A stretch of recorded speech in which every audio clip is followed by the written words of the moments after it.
333. R.I.P.P. Don P. PhD. Yo. I said, R.I.P. TV. Tell a homie. Mob Deep Mondays, that's everyday, thoughty. It's all for the community. That's what P showed me. We lost without the unity. Where the fuck is the OGs? R.I.P.P. God bless the real. Only for the righteous. The rest will go to hell. Flipping through the book of Revelation. Figure it out. Transliterate the translation. Do it yourself. It's the last days. Life is a test and we in a cage. Concrete jungle. Everyday struggle. Fuck the pain. I'm on some HNIC shit. Hegelian 3 shit. If you don't know what I mean, you was never G. Real shit. R.I.P. Yo, P, play that beat back, 333. Burn some weed, repeat that. Shake me up a tuka pack, break me off for 20 piece. I'm gone, never looking back. Yeah, I can't talk to me. R.I.P. TV, tell a homie. Mob Deep Mondays, that's everyday, thoughty. It's all for the community. That's what P showed me. We lost without the unity. Where the fuck is the OGs? Like the weed, play some IMD for me. It's hell on earth for real, but y'all don't wanna see paper trail politics. All the shit was prophecy, strictly for the family. Peace to the prodigy. R.I.P.P. I sleep when it's time for me. Dope dreams, bring the skizzy, pour the Hennessy. Searching for some inner peace, couple hundred G's. Deadly weapons and some weed just for you and me. R.I.P.P. I sleep when it's time for me. Dope dreams, bring the skizzy, pour the Hennessy. Searching for some inner peace, couple hundred G's. Deadly weapons and some weed just for you and me. Yo.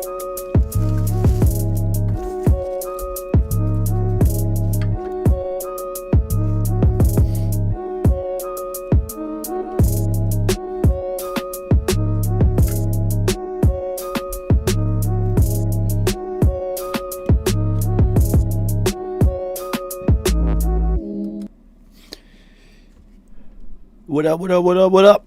So, it's Beat Boutique. And we're in here. Chronic, what up, homie? Yeah, it's time for Beat Boutique. It is time to make your music better together. Now, I will tell you, as you can tell by my attire, I am fresh off an ass kicking on the golf course, and I am not in a good mood because, boy, did I take one on the chin today. Urgh. Oh, it's really bothering me too. Fuck. Need to roll the fuck up, man. They're really bothering me for some reason. Ugh. So anyway, it is time for Beat Boutique and announcement of April's Beat Battle winner and kickoff of May's Beat Battle. I know we're halfway through May already, but you know, I'll be playing golf in the spring, so it takes a while. I'll be high, man. So Chronic, what up, homie? You guys need to keep me engaged today, because if not, I'm gonna sit here and talk about this round of golf that I just I can't get it out of my fucking mind.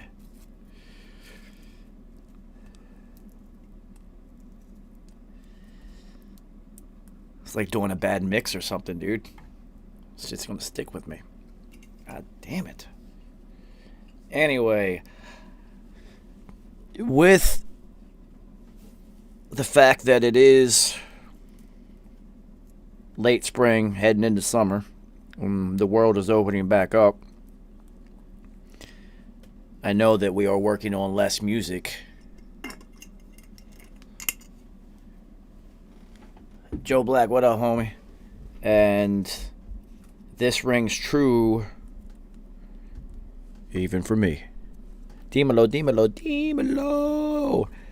So, I literally have not worked on a single beat, song, record, anything musically since the last time we have been together for this. I have played golf numerous times, but I have not worked on anything new. Word. And so I don't have anything to play for you. I haven't been working on anything new at all. And I know I usually take like the first 33 minutes and play shit I've been working on. I literally have not worked on a single thing this week. It's very rare of me. So I'll at least do like technical things. I didn't do anything.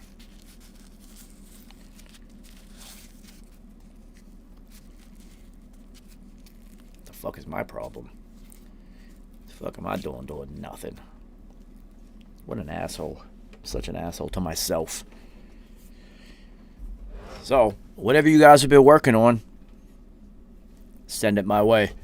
We're getting started early. I know I already got some emails in the inbox.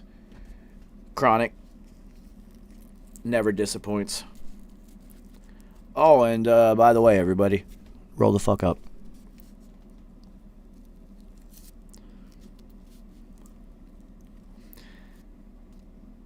Chepe, if you're tuning into this, I fucking suck today, dude.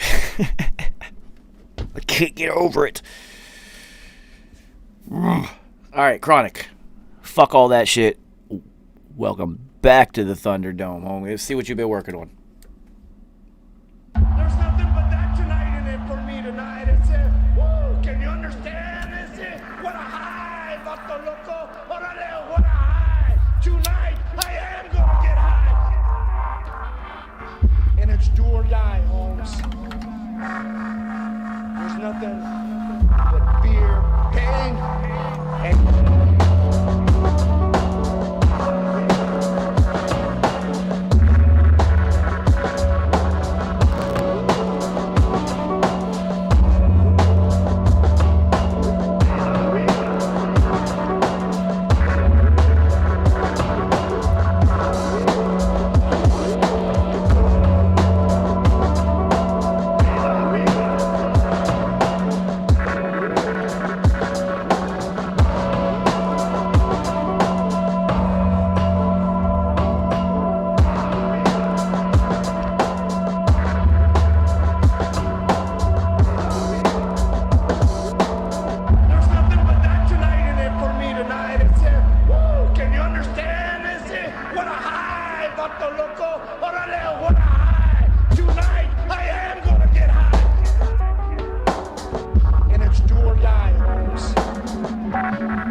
Almost a flawless tail on the end of that one.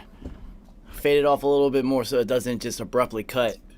But, dude, that was fucking dope, man. Yo, did anybody else see that, or am I high? Am I tripping? Am I bugging? Or was there just like a light right here that got kind of bright all of a sudden? Chronic, did you see that, or am I high?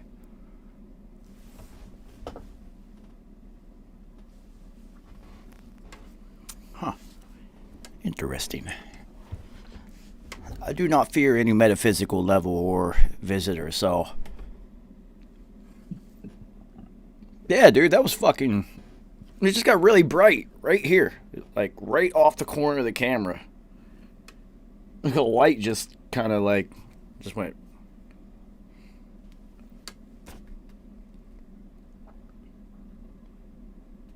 Huh.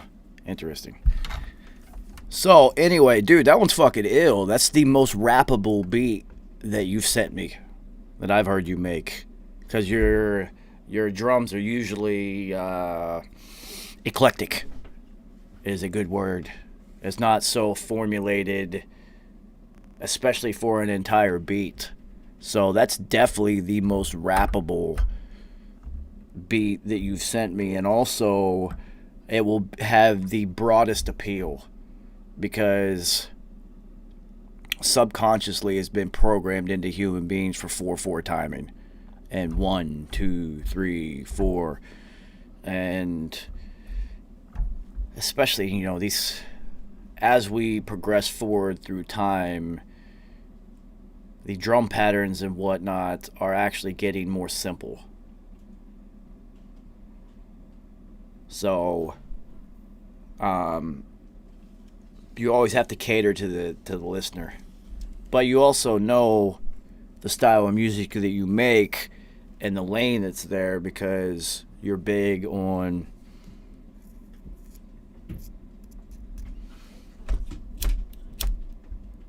Boards of Canada and that whole style. So that one was fucking dope, man. I'm proud of you on that one, dude.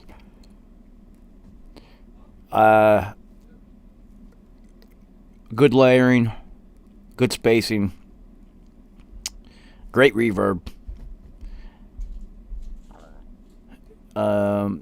Good dimension building. That's a good way to put that. The space creation. You did an excellent job on that one, dude.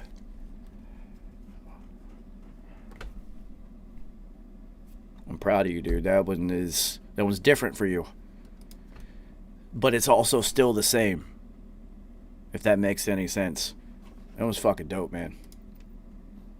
All right, what else we got, homie?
So whatever mood you're in right now, dude, I'm digging it.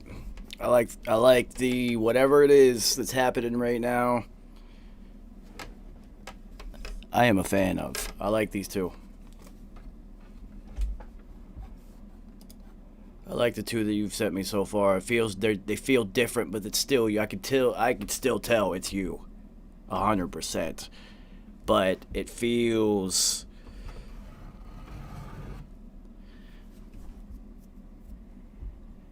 It feels more controlled, a little bit more reined in, and I like it a lot. It will have a much broader appeal, but it still has you. So I'm liking it, dude. It's funny because I know for me personally, whatever it is I'm going through at the time, whatever mood that I happen to be in that time period is going to be conveyed in whichever beats I'm making. Also on my motherfucking face, because goddamn golf course beat my ass today. So I'll probably make a very, very angry golf beat if I were to make a beat right now. So I don't know if, I mean, music usually is an expression of whatever you're going through, whatever you're dealing with. So whatever it is, dude, I mean, I hope you're not going through something. But yeah, Billy Lyons got it right. You've found a good zone of having just enough you to where it's easy to be all you. This is definitely your style still. You have not compromised your style of production at all. But now you're getting into the... You're learning, homie. You're learning. You have definitely evolved over these past, what is this, 5 months we've been doing this now? Yeah, this is the 5th month. So you have definitely evolved, and that makes me fucking happy, dude. Almost makes me forget about that goddamn round of golf today. Everything's possible, you know. Everything's possible. Everything's possible, you know. Everything's possible. Everything's possible, you know. Everything's possible. Everything's possible. Everything's possible. Everything's possible, you know. Everything's possible. Everything's possible, you know. Everything's possible.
possible. Everything's possible. Everything's possible. Everything's possible. Everything's possible.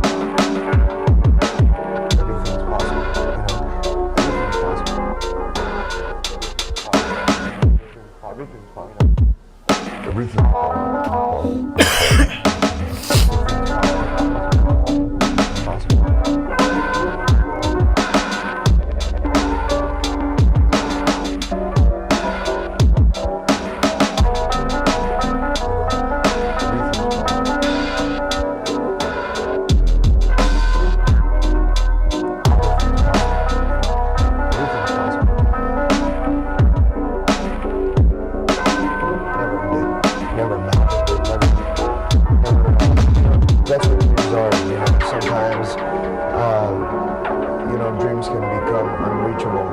sometimes you yourself think, oh, it's just a dream, you know, but that just goes to show you what you know in life. I mean, when you set your heart to it and you keep working and you keep believing, man, you know, I'm a firm believer now that Dude, all the samples and whatnot that you're doing right now, that's fucking dope, man. Excellent selection. Excellent, dude. I'm liking the turn that things have taken over the last couple of weeks.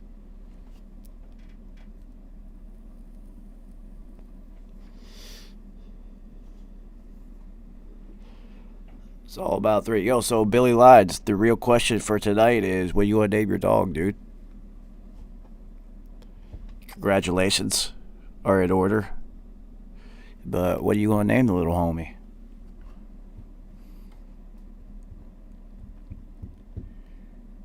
All right. We got anything else? Billy Lines, I know you've been working on something.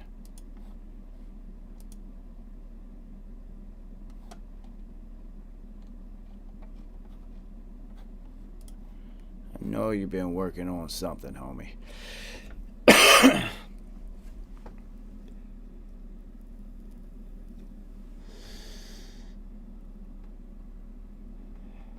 Yo, so while we're sitting here just smoking and hanging out, yo, so my homie showed me this company that you can kind of customize your headphones, and you can order, because on these Sonys you constantly have to replace these ear pads, but you can upgrade the ear pads.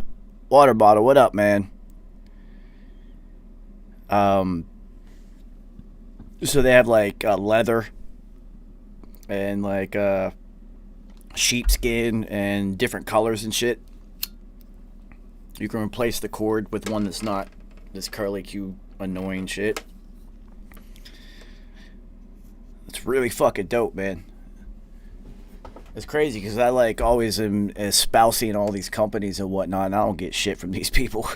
But it's called Brainworks with a Z.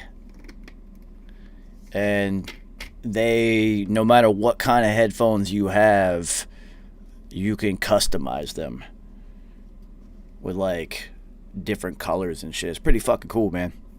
You guys should check it out. And they're like, the new ear pads were $11, so it's super fucking cheap.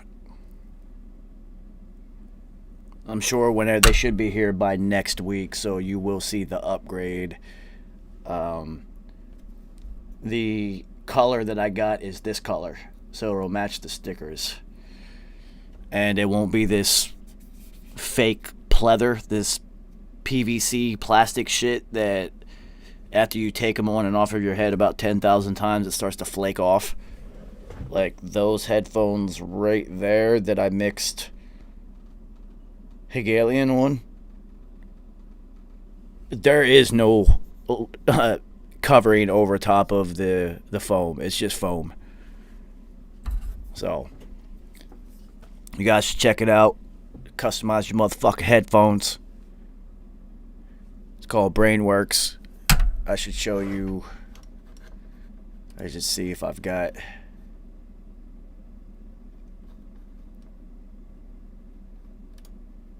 I'll show you guys what the fuck it is I'm even talking about.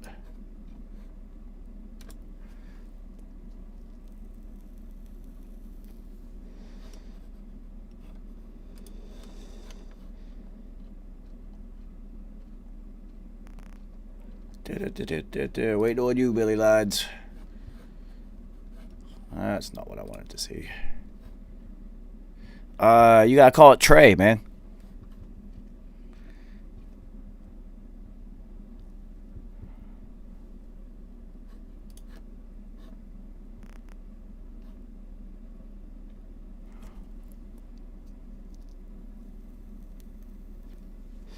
Well, I mean, everybody knows my dog, the wolf's.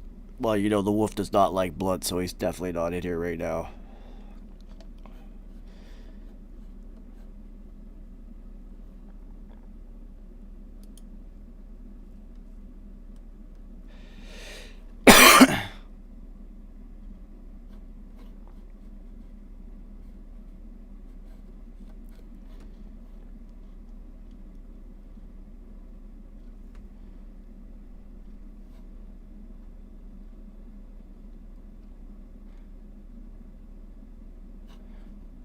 So anyway, let me show you guys this while we're waiting for some beats.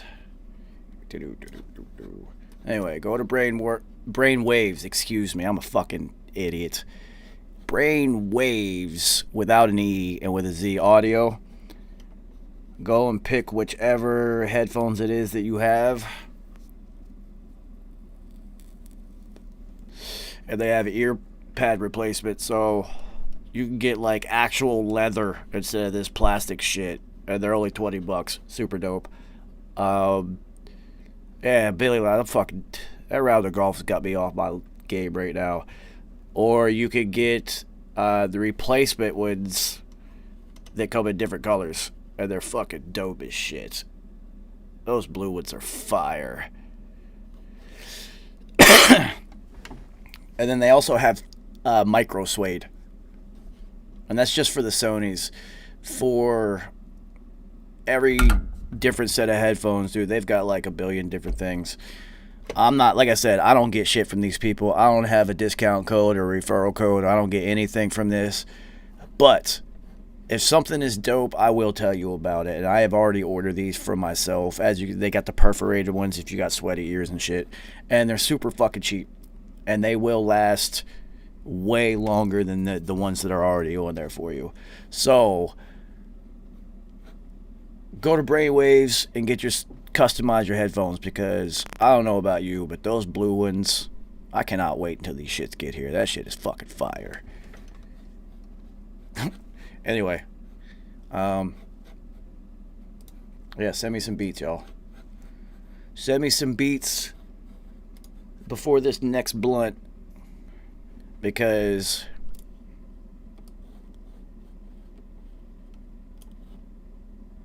you guys know what's about to happen.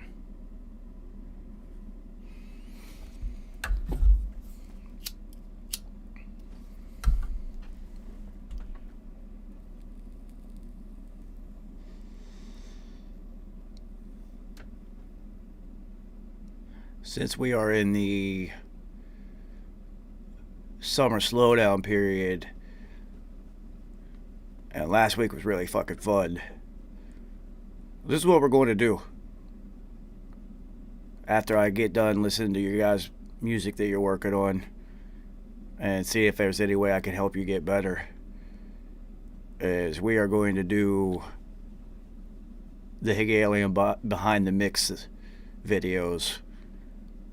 I was going to do like a whole video series on it and like actually have videos and shit, but I think this is way more fun doing it with you guys who choose to tune in consistently and hang out with me for Beat Boutique. So it's just like, it's kind of like for you guys. Fuck everybody else, right? Oh shit, it says Lines and Andrew. So are you telling me that Andrew Bowd and Billy Lines have done something together? Uh-oh. This should be interesting.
Yeah, that's fire. Yeah, what the fuck did you expect from me?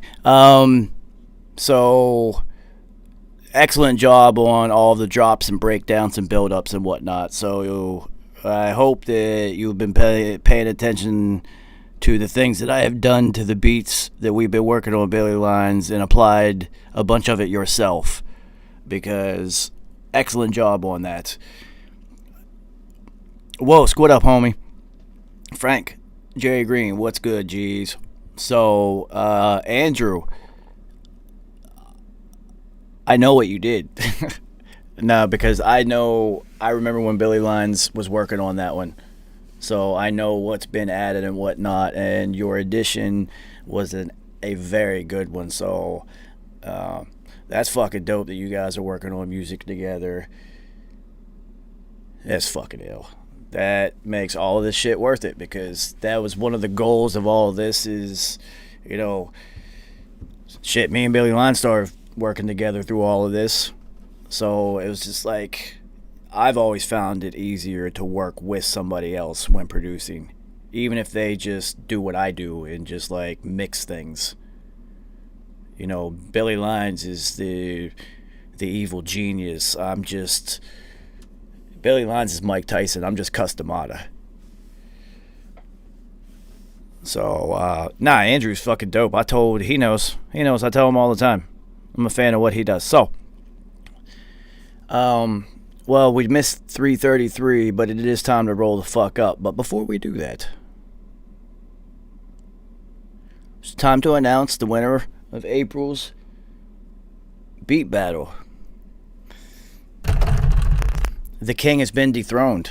So, Billy Lines, you can't win them all, homie. Even though we're already doing... Yeah, yo, Billy Lines, name your dog Beats. What are you talking about? What's up, Beats? Yeah, come on. His name is Beats.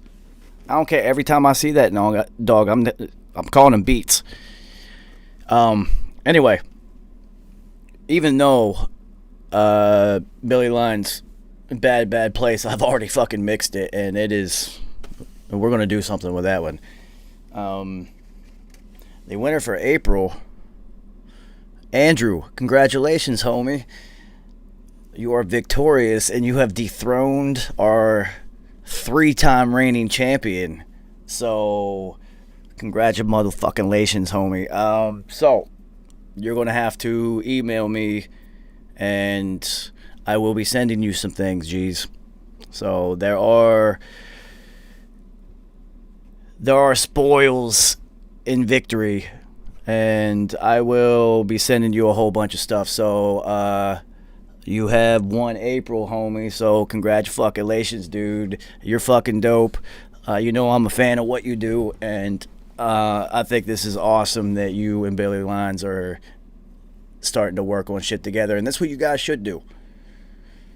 Fucking reach out to each other and be like, yo, man, I got this, and I like what you do. Why don't you do this to what I'm working on and see what happens? You never know what will happen, man. So, congratulations, Andrew. You're fucking dope. I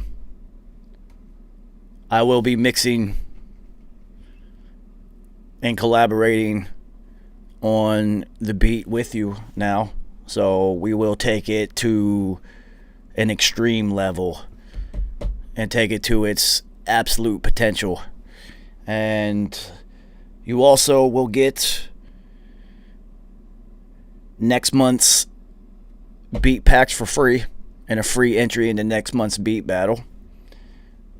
You're also going to get some 333 merch, homie. So I would need to know what size and address. I do know that I'm going to be shipping to Germany.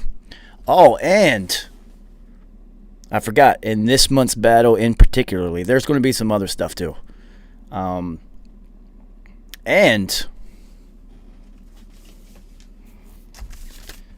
I am going to be sending you my copy of the album that we sampled for that beat battle.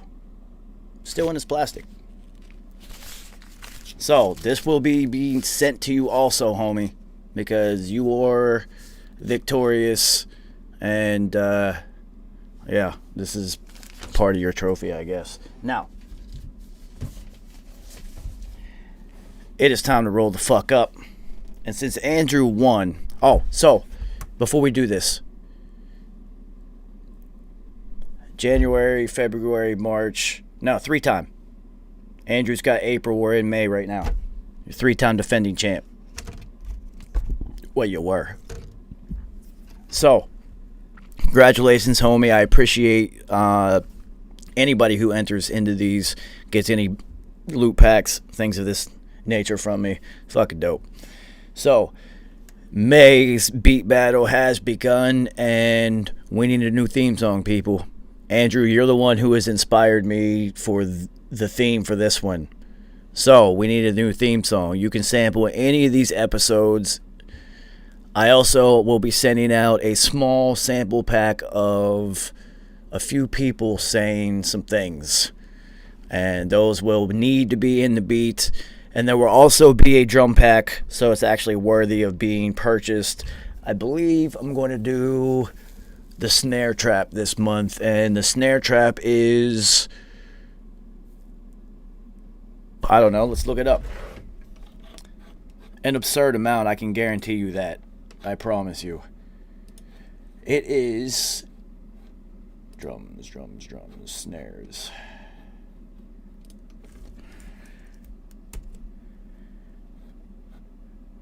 $6,012 snares. That's not snaps, claps either. That's just snares. So in the Snare Trap is what I'm calling this pack. There are over 6,000 snares. You're probably not going to need any other snares after this one, people. And then I also will pair this one with the vocal samples that are going to be required for you to make a new theme song. Shout out to Peja for making our original theme song, because I didn't even ask him. He just did it. But we've been using it for almost 2 years now, and we need a new one. So, the theme song battle has begun. Anybody who would like to enter, DM me, Gmail me, whatever. We will get it in. Andrew, I will be sending you your samples and loot packs as soon as I can. So, other than that, now that that's out of the way, Andrew, since you are victorious, which song off of Hegelian do you want to break down tonight, homie? You get to pick. We did Hunger Pangs already, so which song are we breaking down tonight?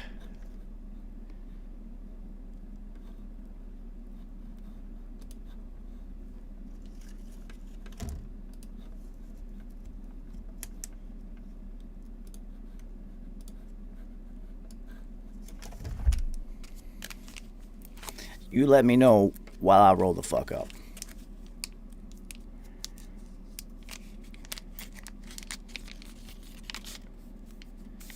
Yeah, Waterman, we're here just to... The whole thing is, we're here to learn. And anything that I can do, any knowledge that I can pass on, any tips, tricks that I can show you, that's kind of the whole point of this right now, is to get you guys better at what you're doing. No need to go to audio school. You got me. I already went to audio school. And I got 20 years in the game under the belt, so... You got me. You don't need audio school. I'll answer any questions you guys got. If you're part of the 333, I already fucks with you anyway, so...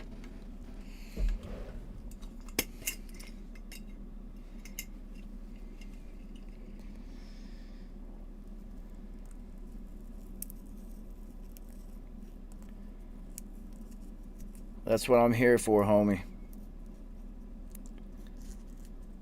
Hold it down for P. And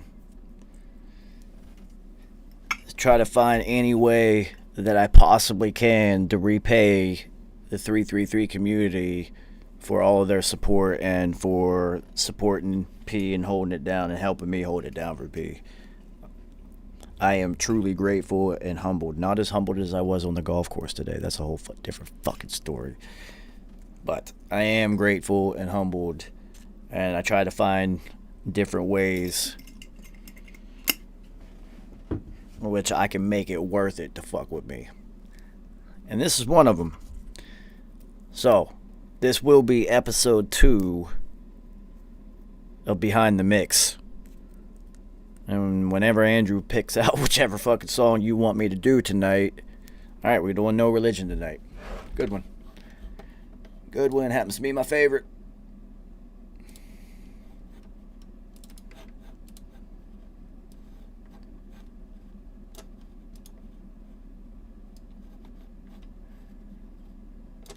This should be fun.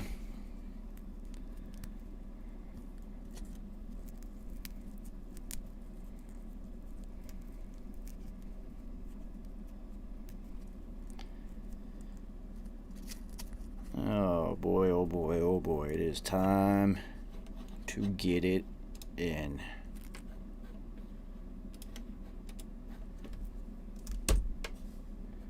Oh, why are you like that?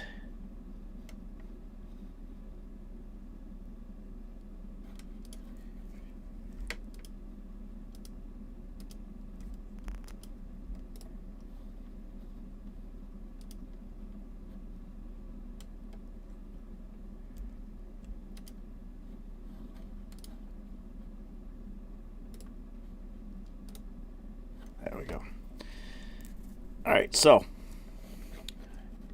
No Religion was originally called Blasphemy for obvious reasons. And it was funny because P always said he never understood why nobody took that line from Jay-Z and made a song out of it. He was like, that line is so dope, man. I don't know why anybody else hasn't, like... Yeah, you know, the wolf don't like it in the studio either. But he'll get used to it. He's young. And plus, you probably be listening to shit mad loud, man. This dog's ears are super sensitive. Anyway. So, as you can see with this one, shout out to Mo Better on the beat, that I wasn't stuck with the 2-track, and it's not exactly a Beat Butcher beat that's got 96 things on it. Kind of somewhere in the middle. There is a drum break, a bass, and then 2 different samples. But the samples are the same sample. And what he did is he separated the 2 of them in his production. And I'll show you when I get done rolling this the fuck up.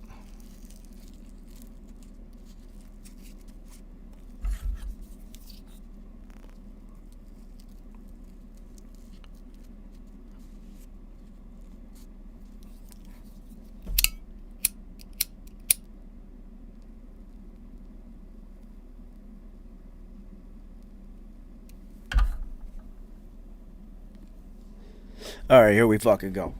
So, as you can clearly tell, and if not, we talked about this last week. I'll go over it briefly. The breath control is done, as we said before, by compressing it, going into Audio Suite, and then taking a compressor. And I like to use the SSL compressor for this. And you turn your threshold all the way down, basically, your attack all the way down, and then your makeup down, and then you process it, you render it.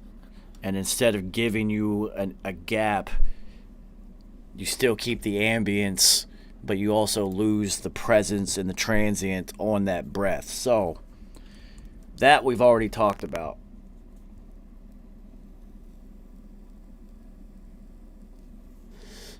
If you need me to show you that again, let me know and I will. But you shouldn't. I'm such an asshole today. So, today what I'm going to talk about within the... I need 2 hands to do this. Within this is doing the vocal edits. So, if you want to, you can use Vocaline. It is a plugin that will give you alignment. but it tends to be a little bit robotic, and it makes things too on top of each other. So essentially, you can see it. The things with me are on top of each other, but they're also slightly off. Now, Vocaline is going to take these transients right here, and they're going to line them up dead on top of each other. And sometimes you end up with some phasing issues and things like that. I'm not a big fan of it. It's just too computerized. I want the push and pull. I want some life behind it, and some waviness, I guess you would say. So mine are a little bit off. It's just so slight, like in the slightest amount. It's just slightly off. And when I first started editing vocals, I used to go through and make sure that everything was dead on, and it used to take me forever. I actually used to even go and use the spot method, which if you've used this method in Pro Tools, you can input the timestamp that you want something to start on exactly, and that's where it'll move it. And I used to go through and calculate where doubles were supposed to be and make sure that everything was exactly right. Well, then one time I got a little bit lazy on somebody's track, and I kind of just did it by hand real quick. And when I listened to it, I was just like, it sounds the fucking same. And from that moment, my engineering life was changed, because instead of it taking hours to edit a whole song worth of vocals, like hours to make sure everything was dead on, it takes me like 20 minutes to do a verse now. So I end up doing a whole song in an hour. So that has changed my life completely, and it's fast enough now that I don't need Vocaline. There is not a whole lot of saving time, because once Vocaline automatically lines things up, I'm going to have to go and move some things so they don't sound so tight. So what I will do, and this is a perfect day. This is a great place to show you. So let's say this isn't here anymore, and it's like it used to be, like this. Let's get rid of that. Bring this here. Like this, do this. So this is like this. You see, now it's off. This transient right here, the highest peak in this, and this are a little bit too spread apart for me. So it's really easy to edit vocals in Pro Tools effectively if you know what you're looking for. So instead of trying to make sure these are exactly the same length and all that dumb shit, I'm just going to kind of align the transients to where they're really, really close but not dead on top of each other. And to me, this is a really easy place to do it, because clearly this is a gap with nothing in it. We'll cut it there. And this right here is an S. I can already tell. And it's a long one. So, since it's just an S or a constant sound, see, we can zoom in on this as far as you want, and you'll see that it's just a wave. There's no real transients and things of that nature. That is just a constant sound. You can cut it anywhere in the middle. Bam, so you cut it anywhere. It doesn't fucking matter. It's really that easy. Go here, find the transient, grab it, and move it kind of like close to it. See, it's a little bit off and not dead on. Perfect, who cares? And you go through and do a crossfade and a crossfade. And then you, bam, go on, move to the next one, see if it's lined up. Bam, move on to the next one, see if it's lined up. Things like that, see if they're the same length. Sometimes you have to cut things short because it might extend too long, and you want the doubles to kind of be more stacked on top of each other. But realistically, you don't need Vocaline. With a little bit of repetition and whatnot, and then realizing how much you can play with it, and it will still sound as tight as it could possibly be, will free you up a little bit, and you'll realize it's not that fucking hard, and it's really not that time consuming. And if somebody is paying you to mix a record, I'm sure that they would rather you hand edit everything instead of just allowing some plugin to do it and hoping that their algorithm is correct.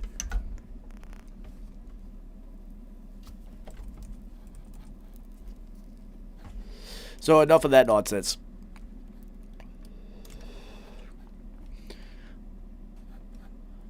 As you can see, it says scratches here, so yeah, they're not there anymore.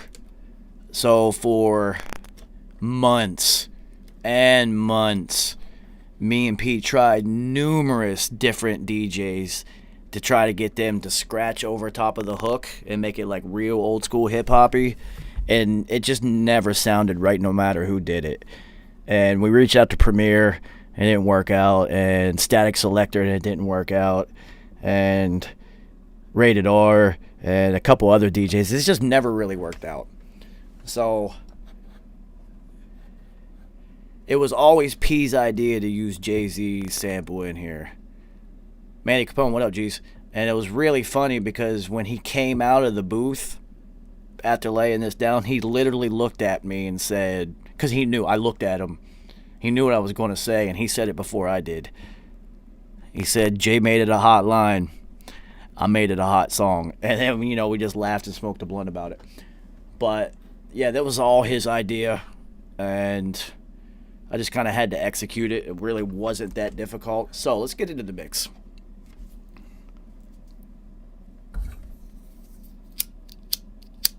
Fucking dead lighter.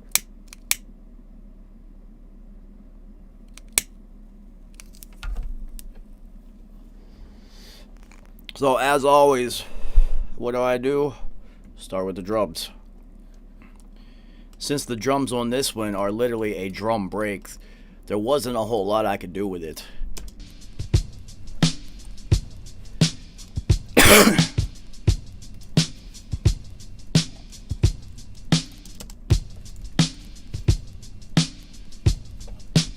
Really simple.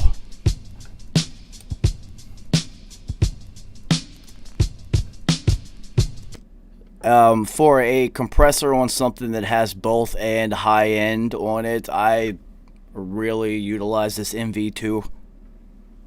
It's really simple. Just one knob or one slider for low end, one knob for high, and then an output one.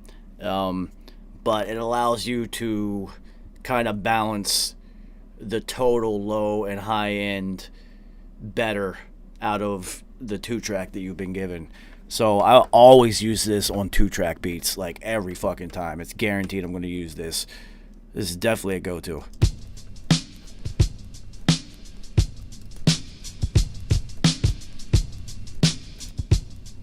Huge difference.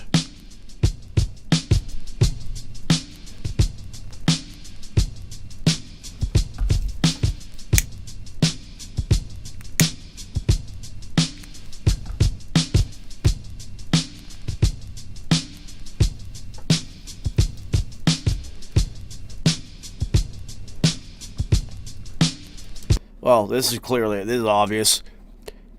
There's no low end on this 2-track. The kick doesn't really thump, so you saw how I solved that problem. This is actually, that got moved. How did that happen? So, I always esoterically boost 528 hertz on the snare. 528 is the love frequency, is what they call it. DNA repair and things of that nature. So since the snare is the tempo keeper and is always the consonant, I always boost that in the snare. That's a little Joe the Engineer trick for you. So and then just some high end on it, nothing major, because the high end's already, the MV2 already took care of making the high end more present enough, but not the low end. And I didn't want to push the low end on the MV2 too much, because then you're going to push the output of that plug-in too much and you have a chance at clipping. So to avoid that, I just I solved it by boosting the shit out of this EQ.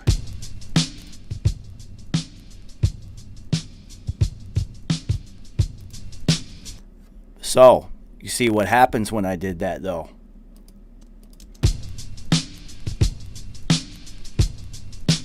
See the overall dynamic loudness, how loud it is?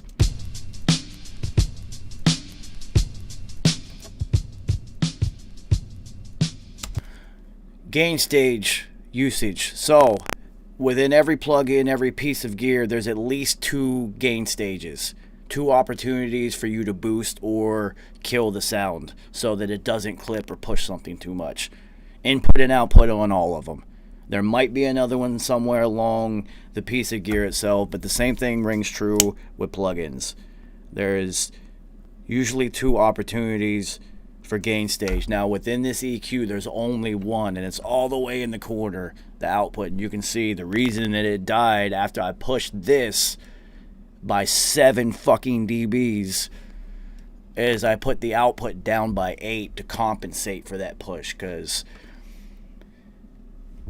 you know, you might not hear it so much whenever you're playing it, but when you go to bounce things and you have a couple of plugins that are clipping or you're pushing them too hard, that's when you're going to start getting some clicks and pops.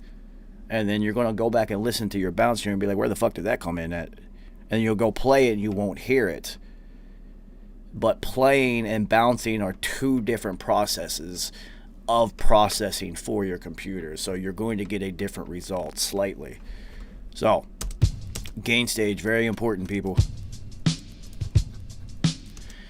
Always add reverb on a snare, hats, even a drum break. I always like to create my own reverb for the overall, even if the sample itself has some reverb in it. What I would typically do is go scoop out the high end of it and try to eliminate a little bit of the reverb on it so that I can go make my own.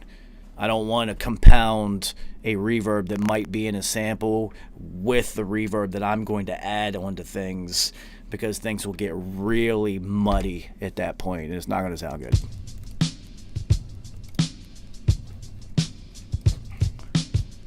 Didn't even use that much. Didn't need it. Because clearly the sample has enough. I'm guessing that I just tried to match it on this one.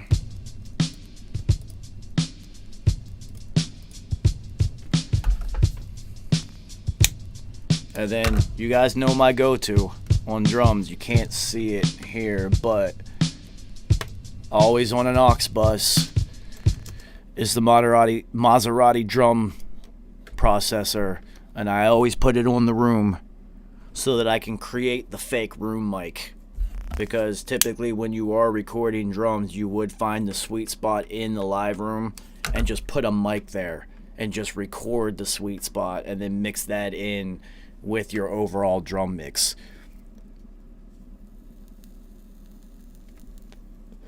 Since I don't have a drum mic and we're not recording live drums, I'm still going to recreate that process. So I'll set up an aux bus, put this drum processor on it, and then put it on the room setting. You can fuck with the knobs however you want, however you see feel, but I guarantee you on every single beat that I mix and every rap record that I mix, if there are just drums for me, then I'm going to use this plugin. And it's not necessarily about which plugins. It doesn't really matter to me which ones you use. Just get good at the ones you're using. It doesn't matter if you have the newest ones or the best ones. I've never been a gear chaser.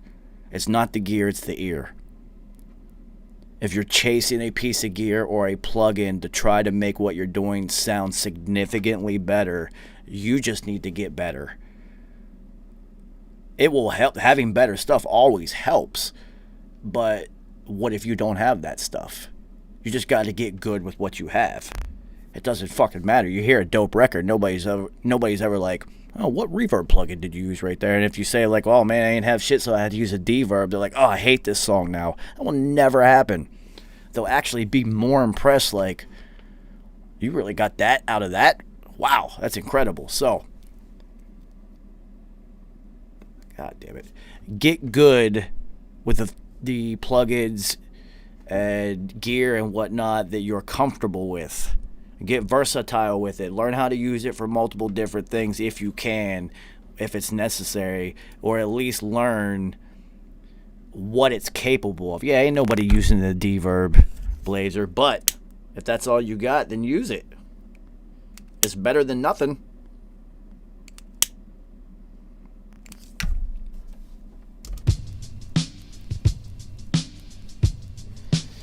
So, Billy Lines, you could tell that back when I mixed this session, this was before I discovered the beauty that is Bass Rider Live.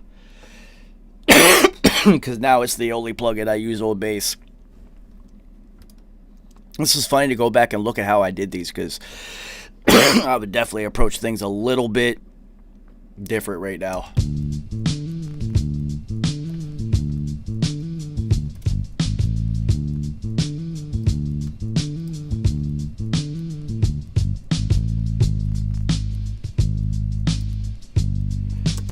Once again, always with the Earth's resonant frequencies. It's either going to be 33, 39, or 45. 39 it was for this one. It's always going to be one of those three, and it will always, it's kind of like tuning your kick and your bass. I didn't have the ability to separate the kick out of this one, but I can guarantee you in the drum break EQ that I boosted 45 also, because I always do. And for the bass, I'm going to use either 33 or 39 because it's a little bit lower. But in order to thin out this bass, see, this is what it did sound like.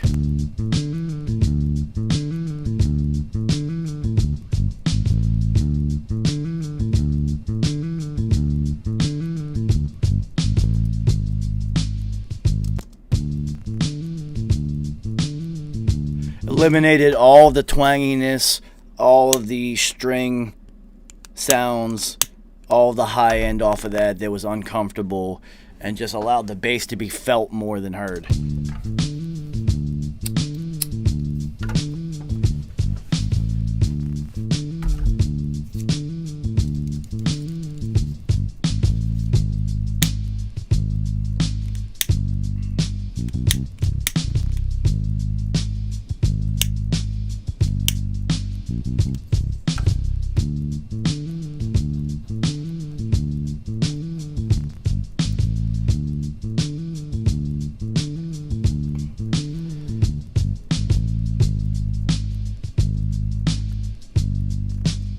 Yeah, with this one I didn't even compress it. I just put a soft limiter at the tail end of it because some of the bass notes do hit really loud.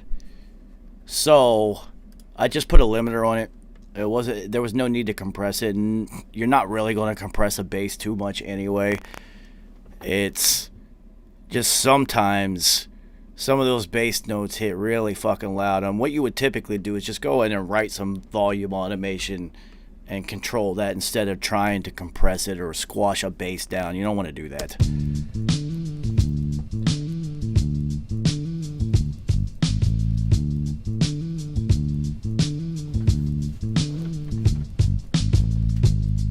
Bass is so much more controlled now.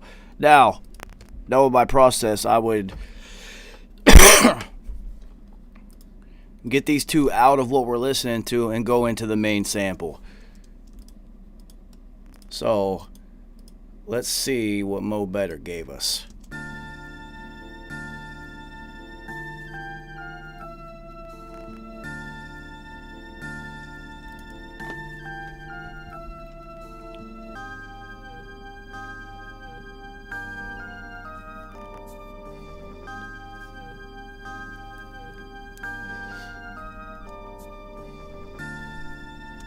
So,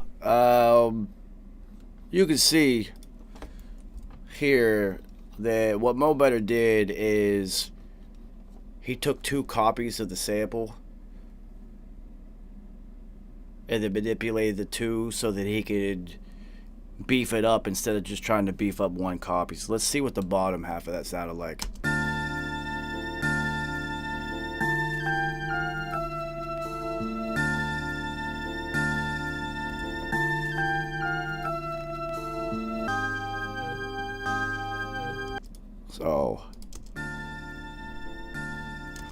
So let's play with this one first because it's first in line and it's panned hard right and hard left, so it's going to be the main one anyway. What the fuck is going on with that light today?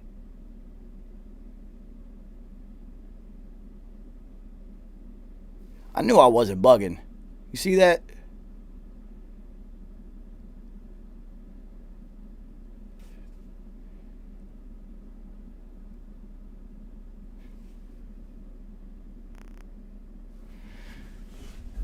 whoever's here, I appreciate your presence, and it is recognized.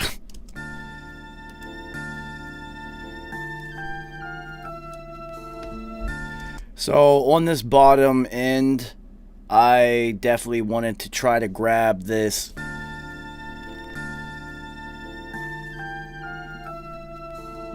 those two notes right there, doo-doo, like the secondary chords is what I tried to focus in on this side of the sample. So then you would put those two together, that you could really actually hear those secondary chords.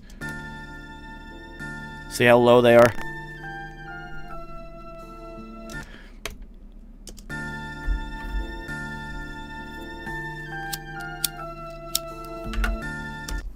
That's literally just tried to concentrate on those secondary chords that were so hard to hear and make those something within this beat.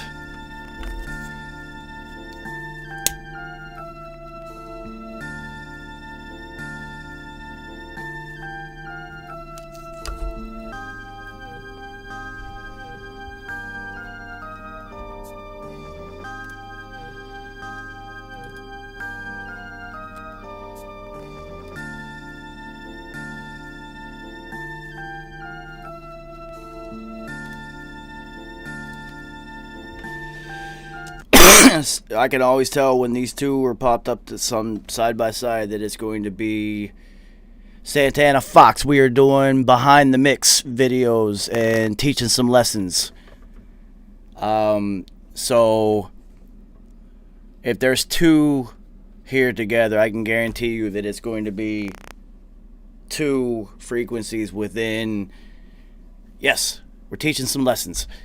Two frequencies within the sacred circle and whatnot, and 572, 743. Those are going to be what's going to be like 3 and 10 or 3 and 9. I mean, and then 635 is going to be in the dead center. So how I ended up figuring how the sacred circle of sound would work is I was really high one day. I know, shocking as it may be. And I saw Vitruvian Man, the drawing. And I thought to myself, what if I put these two on top of each other? And I took the sacred circle of sound, and I put Vitruvian Man in it. And that unlocked everything for me. And it made me feel like that if 639 is at the peak of the sacred circle of sound, that's going to end up being like the head chakra, that sound is going to affect the most.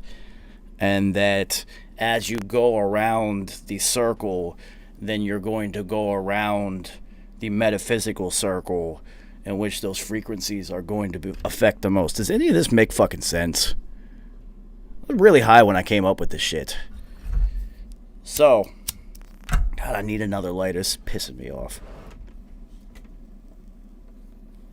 I always tell. Always tell.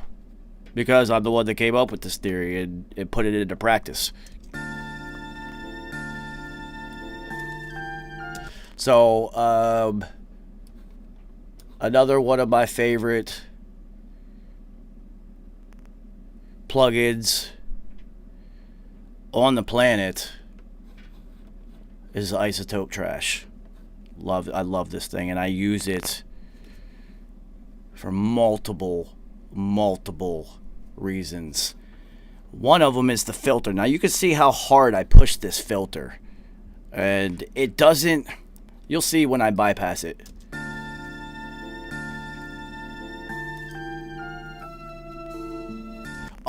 Look how hard I pushed this filter on this trash, and then you can hear. Again, I'm trying to catch those secondary chords in the background. Now we've gone through 3 different layers, 3 different plugins just to grab those secondary chords. Listen with it, I guess you would say naked.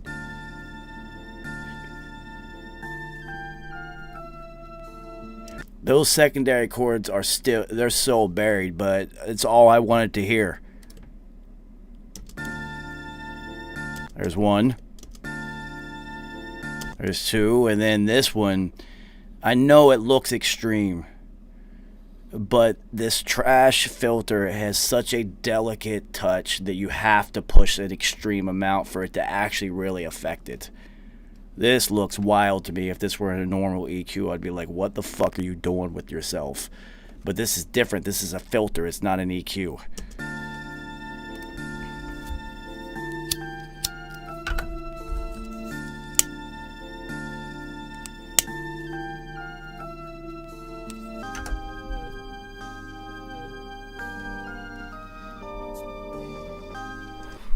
But since this filter is so delicate, it allowed me to really push two separate frequencies and really accentuate, again, secondary chords. So if you're given a sample, I find that one way to try to like make the sample your own, or the song to make the sample its own thing, is to really like find things within the sample that aren't that present and really push them. And kind of take away some of the things that are so present. So you kind of manipulate it, and it seems like you added some elements to this sample when you didn't really add anything. At least the producer didn't. I just, more like a conductor, just wanted these other parts to be louder than whoever it was that created this original sample in the beginning actually had it. Very little reverb. Surprising I did that. And then this isn't really surprising, because what I would normally do is use the room bus, or the room plug-in just for the drums, to recreate the room that doesn't exist in digital drums. And for this layer of the sample, I ended up sending just a small fraction of that also to the room bus. So that's the theory and the concept of multi-bus compression. And that's what Michael Brower created.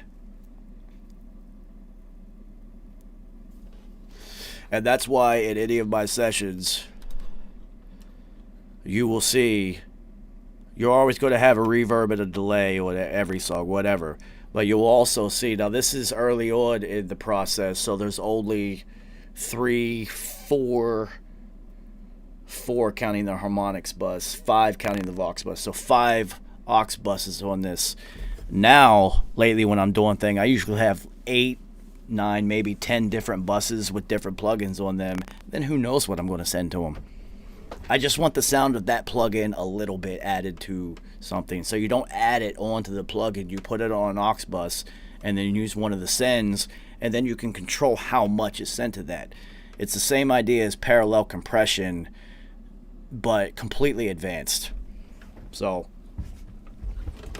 in this instance, I sent some of the sample to the room bus instead of just the drums.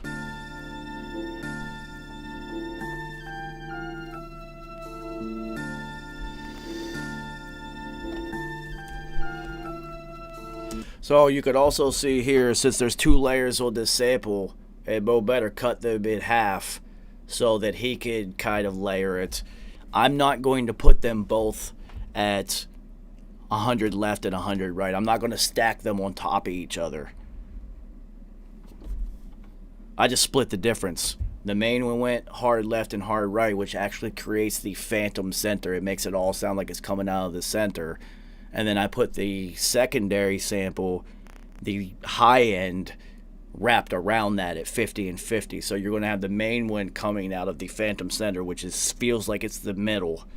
And then the secondary sample is actually going to be wrapped around it. And that's also why the secondary one, fader-wise, is down so much in compared to the main one, because it's literally the wraparound effect. So let's see what they sound like together. Actually, I want to kind of see what I did to the secondary one by itself first.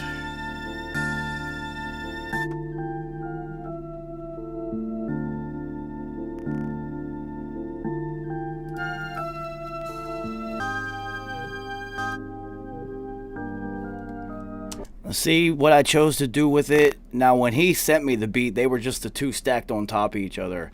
And I chose to absolutely suck the life out of this one and just use it as kind of a booster for the main one, instead of trying to figure out how to stack these two on top of each other. I was able to manipulate the main sample enough, especially with the secondary chords, that the secondary sample actually wasn't that necessary anymore. So I ended up not using a whole lot of it.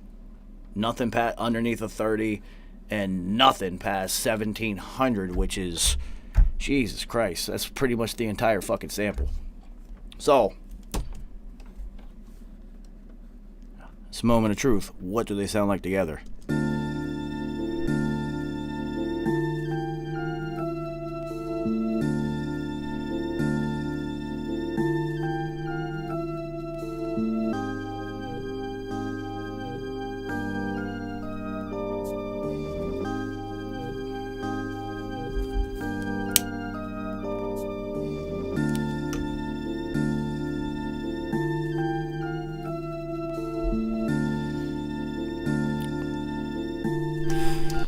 Always next step is to go in, since there is some bass inside of this sample, especially when you layer the two of them together.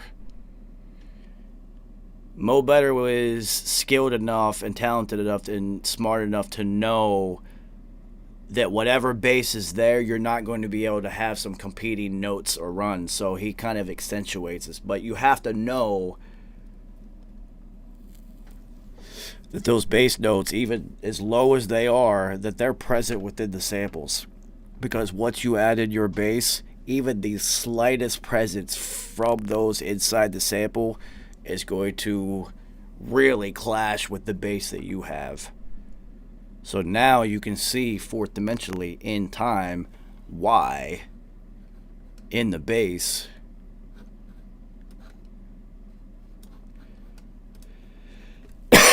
I cut out so much of it. Remember, the bass sounding... Ooh, that's not what I wanted to do. Like this originally. A lot of high end, a lot of string twang, a lot of tinginess that doesn't need to be there because it's a bass.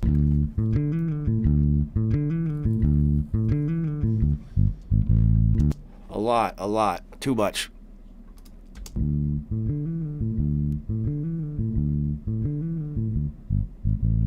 So now you add this into these samples.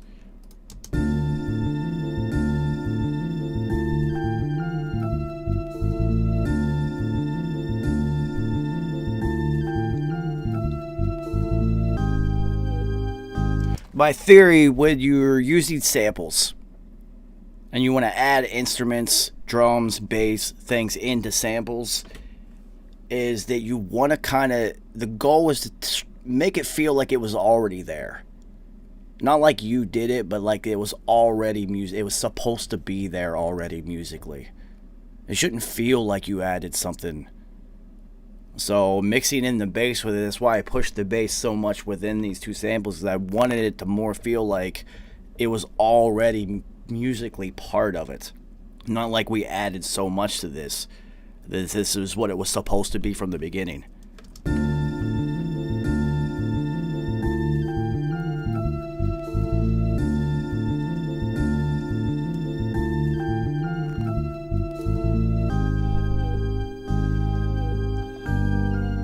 Now, typically, I would go individually. Back to the kick, make sure it fits within the bass, snare, where it fits at, and then now that you have the sample or the sounds around the drums in the bottom end, i.e. the kick of the bass, you will want to make sure that your hats are properly placed within where the samples are at. Boy, that light is really tripping. Who is trying to send me a message right now? Y'all see this shit? Anybody know Morse code? Somebody knows Morse code. This might be interstellar. Matthew McConaughey is trying to send me a message. Somebody that knows Morse code, write this down. Anyway, back to the drums. Just a drum break, so you don't have the ability to separate things so much.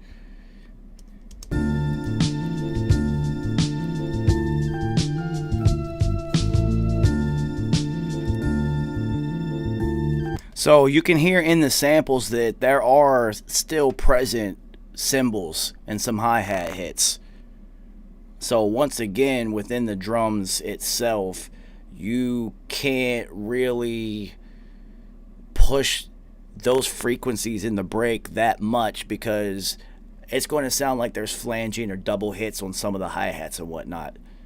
So it's really important to try to find that balance within what's already there in the sample that is completely buried and what you're adding to it. It's a really delicate dance that you have to do.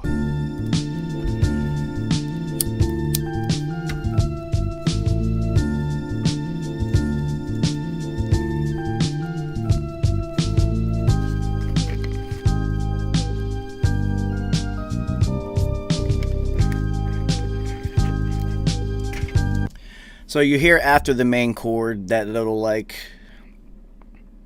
I don't know what that sound is, but it's like main chord, and then there's like this little mid note in there. It's just one little note. The secondary sample layer, the one that I killed everything on, that little note is right there. And that entire secondary layer.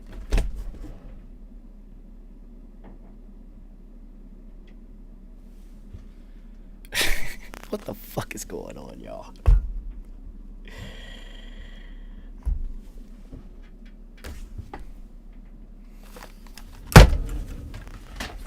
I'll be right back.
Alright, now that I've cleansed the room,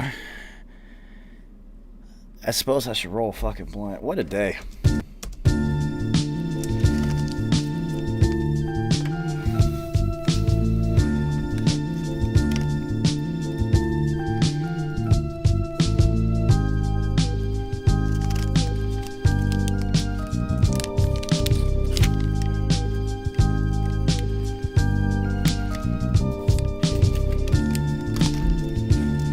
Alright, so the samples in the hook. Outside of P's hook itself, put in the Jay-Z sample and it's relatively easy. Young niggas that blasphemy, no religion. Now, there's a little, like, the sample that's inside of the Jay-Z sample. The sample that they used to make that Jay-Z song. It was impossible to cut that off and still get the tail end of what the Y on Blasphemy. So, Young niggas that blasphemy, no religion. you can still hear. I couldn't cut that out in the middle of Blasphemy and No Religion. Young niggas that blasphemy, no religion. You hear that? Da-da-na-na. So it became, what do you do when you can't get rid of something? Well, you embrace it. So I'm a big fan of these Pool Tech. These, the plug-in version of Pool Techs, because if you were ever in a real studio and there were some Pool Techs on the wall, you were going to use them. So it's funny. I used this Pool Tech and didn't use it. So I put it on the track, but I didn't actually do anything with it. I didn't add any boost. I didn't dip anything. I didn't do anything. I literally just wanted the sound of this Pool Tech on that sample because it's a sample from the early 90s. So I wanted to add some early 90s flavor. So Pool Techs were in every studio in the 90s. And I literally didn't turn a single knob. And, that's another Michael Brower technique of using a piece of gear just for the sound that it has, and not actually manipulating the sound or relying on this plugin's algorithm to do something for you, but just adding the tone of the gear or the plugin. So by putting a plugin on a track and not actually using it like I did, look, 0, 0, 0, 0. I didn't do anything. When I do that, I just want the tone of that unit on the track. I don't want the engine. I don't want anything driven through this. I literally am just like sprinkling this plug-in on that track. So it's a little bit of track shaping to try to make it feel a little bit more like its era. Does that even make sense? I mean, I know what I did, and I know why I did it, but does that actually make sense?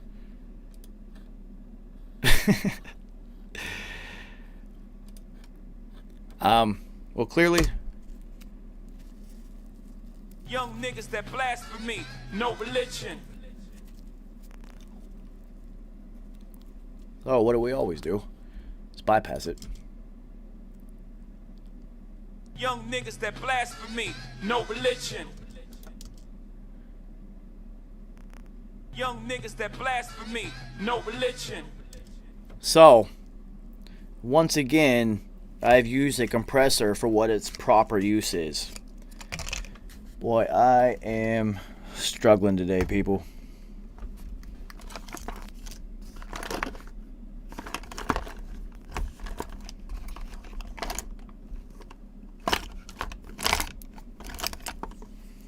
It is a thing. Watch this. I bet you there's nothing in this one too.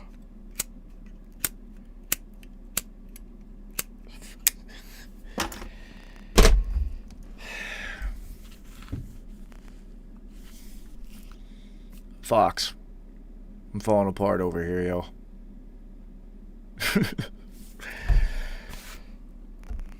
I went and got a box of matches, people.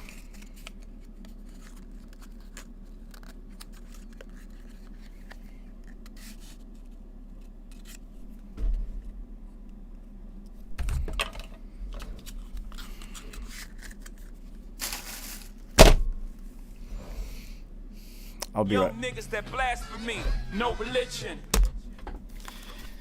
This is the worst show I've ever done.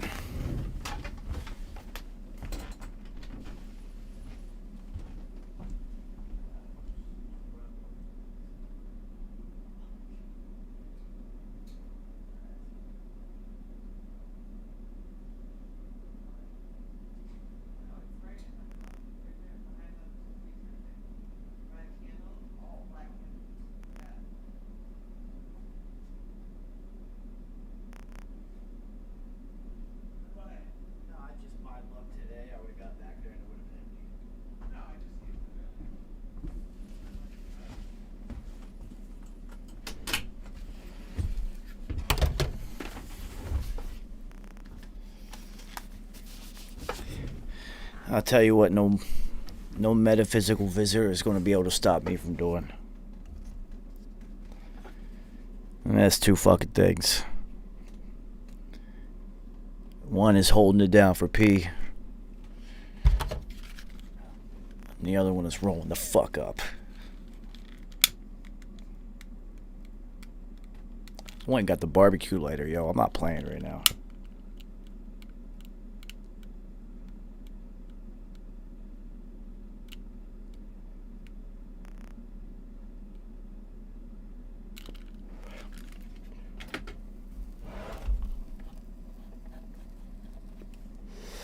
Anyways, so obviously with throwing a vocal sample like that within the beat, especially Jay-Z within a P song, you're not going to want Jay-Z's vocals to be so present and whatnot because it's just a little sample break anyway. So definitely going to want to tuck that down and make sure it's properly placed. Young niggas that blasphemy, no religion.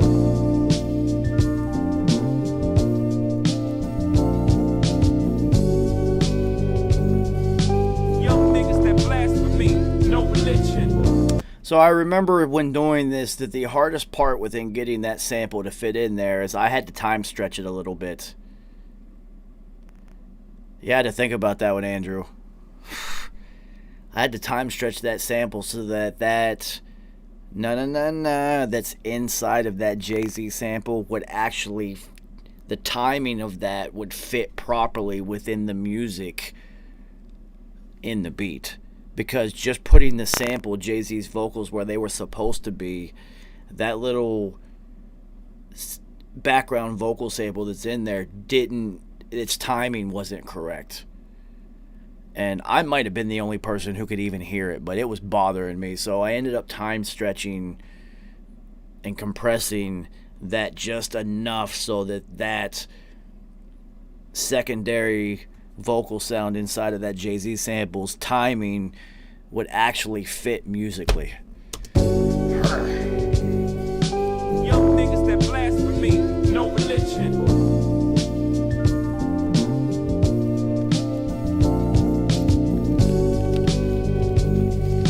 Young niggas that blasphemy, no religion.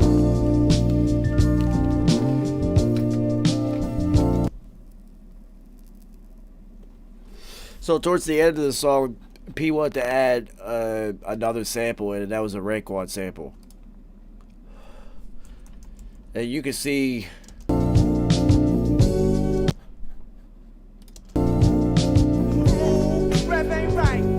in order to make the timing on that one fit, I had to cut it in half and then time stretch each of the halves so that they would fit musically.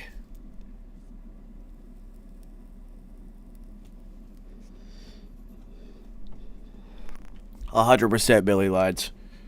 Totally will. I'll explain it to you. Just easy to do. Same exact concept.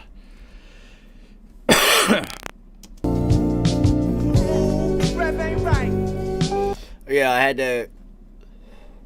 It was kind of easy because there was a breath in the middle of that vocal sample, so I was just let's cut the breath and separate the two. But you couldn't push those two too far apart from each other because then the gap in between wouldn't feel natural at all.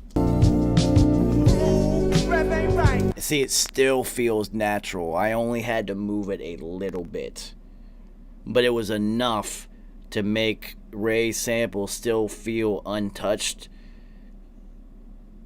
but at the same time achieve the secondary goal of trying to get the timing on the first part of the sample and the second part of the sample to also be musically correct.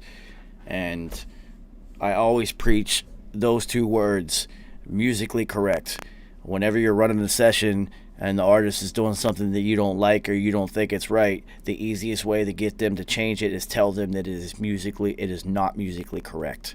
And they're going to be like, oh shit, we're making music here, right? People, it has to be musically correct first. And what I usually mean by that is, if somebody from a different country is listening to this, they can't understand the word of the artist itself, then they are relying on it to literally just be music. So therefore, everything within that structure itself must be musically correct. It's rap music, but it must be built like an orchestra. Everything has to be dynamically correct in its right place. The right timing. Everything has to be correct. So, I mean, at least that's my approach to making rap music. Why not push it to its maximum capability? But I always had the foresight to think of, if people are listening to it and they don't understand what you're saying, it still has to sound dope, right? I used to have these two clients in the infamous studio days, these two Russian dudes. And one of them made beats, like techno beats, like dance music. And he's this little tiny skinny dude. And the other one sang. And he's this big giant Russian bear. And if you think of a big Russian dude, whatever is in your head, that's exactly what he looked like. Big giant, just a big fucking dude. But surprisingly, he could sing his ass off. And they made techno music. And I used to record and mix all of their records. So I didn't understand a single word they said. I had no idea what this music about. I didn't know. I don't fucking care. I'm there to just make music. Still make it musically correct, even though I have, still to this day, have no idea what any of that shit they were talking about was. But it was dance music, so I'm left to assume that it was probably positive. Dank, what up, homie? But they were also Russian. You know, I'm just fucking with you. Shout out to my homie, man. That was a good dude. I loved working with those two. They were so much fun. They did smoke cigarettes like they were dying tomorrow, though. And Infamous Studios was it's the only studio I know of that you could smoke cigarettes in the studio. So, used to get pretty fucking disgusted in there.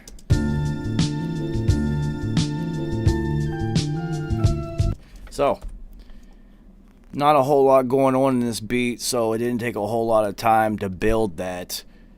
But in the back end, you're still going to have to build things around the vocals, because after all, the main focus of what you're doing is the vocals. This is rap music. It's just not beats.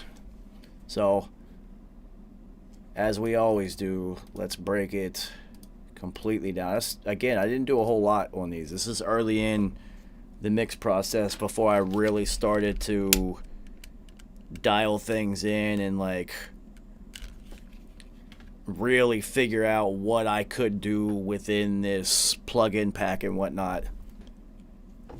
Fuck out of people, but I'm just misunderstood. But if you was to listen real good, then you wouldn't mistake me for being crazy. You would learn to love and appreciate me now. It's crazy because I could actually hear the sound of that vocal booth.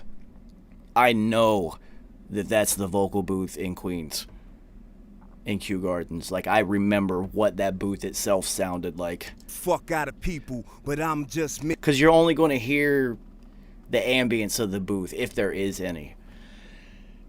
What little bit or none at all. You're going to hear the vacuum sound behind the vocals, if you guys can even hear that. I can hear that booth.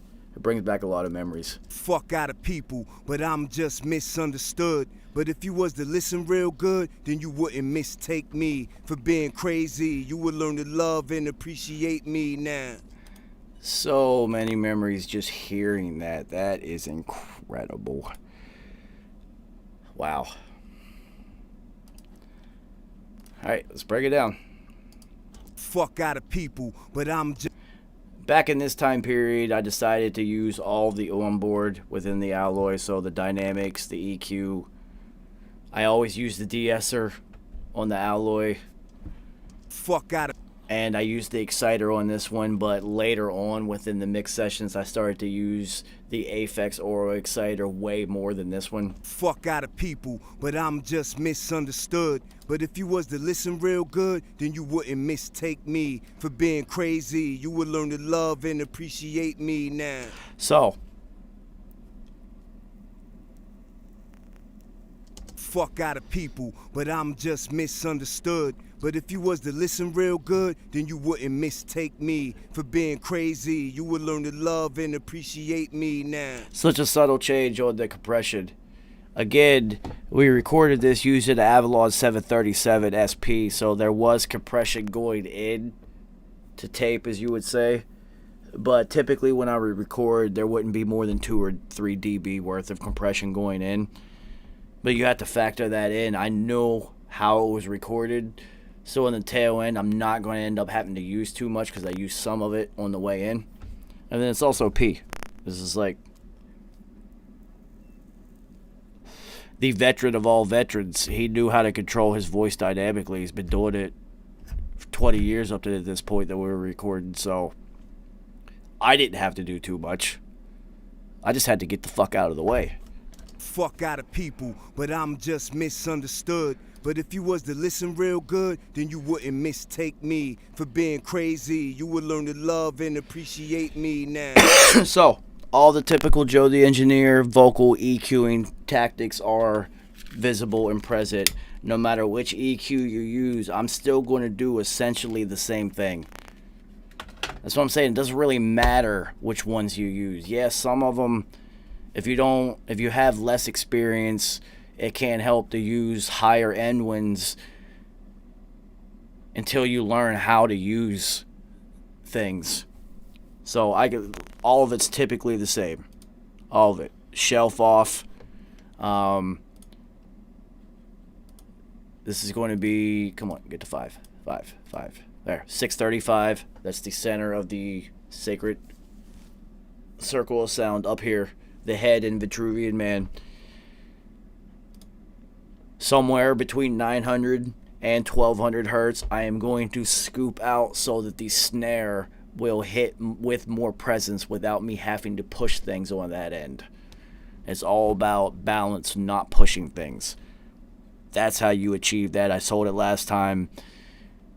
Somewhere between 9 and 1200 is where there's a present spot for vocals and the snare both at that same spot. Within that frequency range is where you can dip out on vocals and it won't really affect them that much at all. So knowing that, you can dip that out of the vocals without really changing them at all and allow the snare to hit with more presence. So once again, we didn't have to push anything and take up too much of our overall dynamic space. We were able to achieve that by taking something away instead of adding more of something. And that's usually how it works. So in the mix process, you will learn eventually to take things away. And that's how you solve most of your problems. In the beginning, you just keep adding things. This needs to be louder. It needs this. It needs this. This is too quiet. Or this is too loud over here and I can't hear this. So I'm just going to push this even more. And it becomes a fight for whichever dynamic space that you have available. The more experience you have, you will begin to remove things out of the spectrum so that things aren't fighting each other. You will learn to create the space for each section of the music, the beat, and the vocals, all of it on its own, and place them within this space that you create instead of fighting. And that's the whole goal. It says that you're mixing. We are mixing, but we are mixing. But what happens when you mix something? Take one liquid,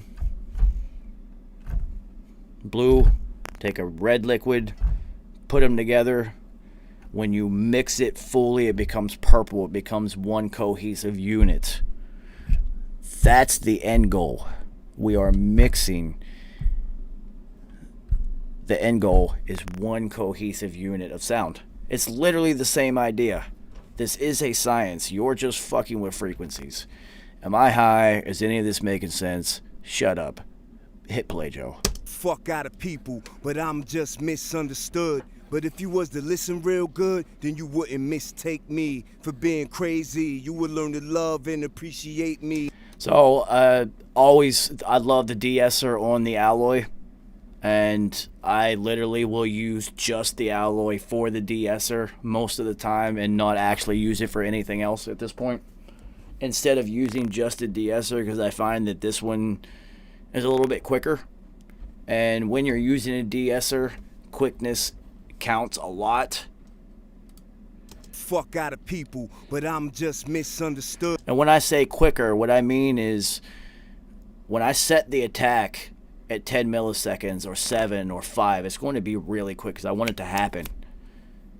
It's actually going to happen at that. So there's not any delay in processing or latency before it actually grabs what needs to be tamed in that S, because if there is any delay in processing or latency or anything stupid like that, then that means a little bit of that S that you're trying to cut out of there might sneak through before you. And it's going to have this weird little spike pop sibilant sound before the S gets leveled out. And you're not going to know what the fuck it is. You're going to be like, what the hell is that? And you might think that it's like a pop or a click that happened because of a red line, or that you push something too hard. And that's not actually what it is. It means that motherfucking de-esser didn't activate quick enough, and some of that shit got through. How do you know this?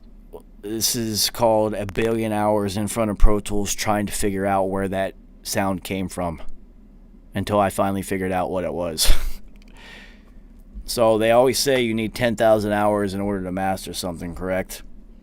I don't believe that. The time is irrelevant. You have gained mastery of something when you have learned all the mistakes that you can make and then how to avoid them.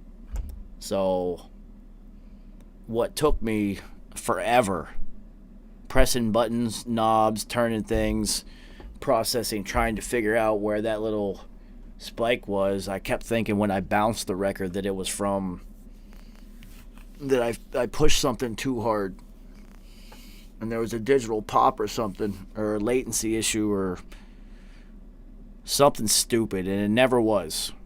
It was a mistake I had made way back within the mix process. And once I finally figured it out, that's when I decided to use Alloy 2, the de-esser for this one exclusively, and I always will. I'm stubborn. I'm very habitual. Once I find something that works, I'm not going to change. Fuck out of people, but I'm just misunderstood. But if you was to listen real good, then you wouldn't mistake me for being crazy. You would learn to love and... See, even when I activate all these... Fuck out of people, but I'm just misunderstood. But if you was to listen real good, then you wouldn't mistake me for being crazy. You would learn to love and appreciate me now. Hear me clearly, the reason I am how I am, they don't scare me. I'm not under the spell. Each layer is a very subtle change. Because once again, P knows how to record. You know, I'm there to help. I'm there to hit record, and I'm there to do my job. But essentially, like I said, I just need to stay the fuck out of the way. I don't need to tell him how to do it. I never had to tell him how to do this. What are you talking about? Actually, for the first few months, I was extremely hesitant to suggest any alteration change in anything, like, at all. The fuck can I say?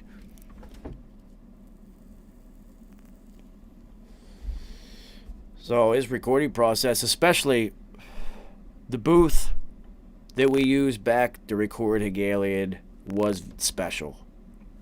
The sound of it was so clean and precise that you really didn't have to do much.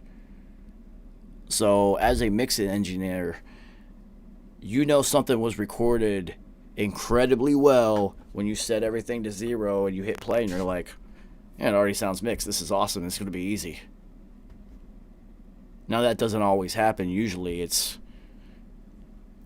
who knows at what level the recording might have been done at. And I don't mean dynamic level. I mean skill set level. How well was this recorded? Vocals, band, whatever. Do I have to spend all my time cleaning this up before I can actually mix it? Or is it so clean and precise and well done that we don't have to waste any time and we can just balance things, smooth off some sharp edges, and then that's it? That's the goal. So if things are recorded properly with the proper amount of compression, good conversion, great mic, a good room, all this stuff, you're actually not going to need to do too much. You can get it in to where it sounds like it's already completely polished if you know what you're doing. Once again, everything comes with experience. I may have went to college for all of this, but I didn't learn any of this in college. I learned what these concepts were and some ideas and like what Pro Tools was and things like that. But all these things that I'm telling you came through me sitting in front of this computer and just banging away for... Tasia knows, I was never home. I was always in the studio working on this album. Fuck out of people, but I'm just misunderstood. But if you was to listen real good, then you wouldn't mistake me for being crazy. You would learn to love and appreciate me now. So, knowing that I used the exciter or the aural exciter within the alloy,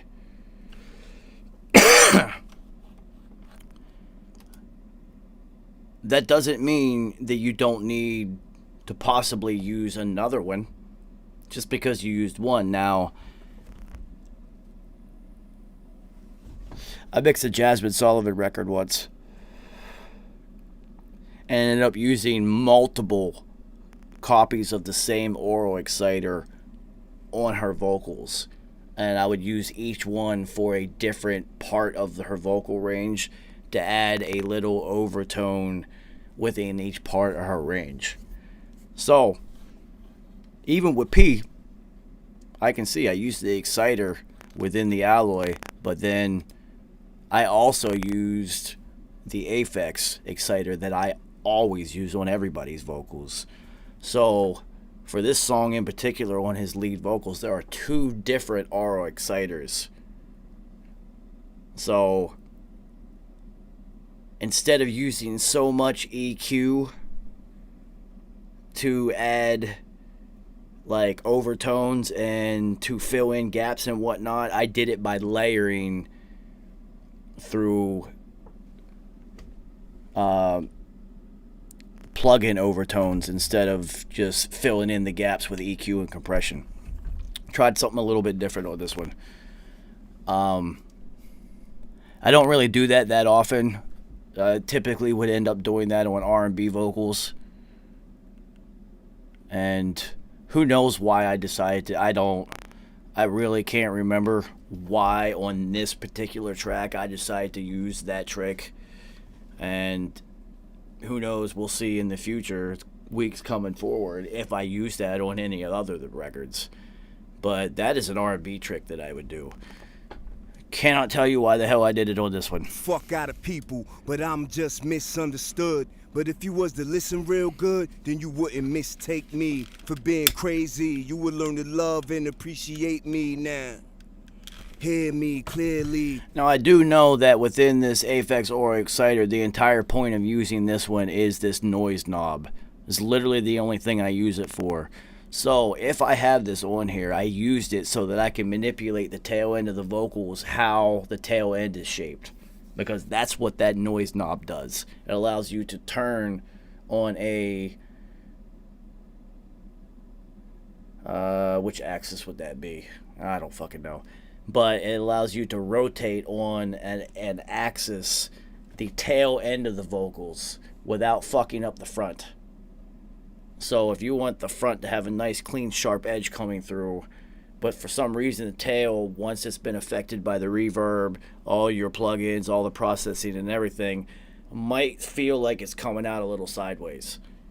Now I know it sounds funny to say that, but if you listen, you'll hear what it is I'm talking about. When you hear it, you'll be like, oh, that's what the fuck he was talking about. Listen to the back end of the vocals, not the front. You have to learn how to compartmentalize and listen to just what you're targeting. The back end, because of so much processing and latency issues, instead of being straight through, might be a little bit off and skewed. That noise knob will allow you to re-rotate that back into where it was supposed to be. And that's the sole purpose that I use that. And I said it on the last one, and every single one of these behind the mix sessions that we do, I am going to explain what that is, because if you haven't heard it yet, now you know. And if it didn't make sense the first time, maybe it does this time. And if not, maybe it'll make sense the third time. Fuck out of people, but I'm just misunderstood. But if you was to listen real good, then you wouldn't mistake me for being crazy. You would learn to love and appreciate me now. So, I was going to say it was probably 28. It was 25.5 on the reverb.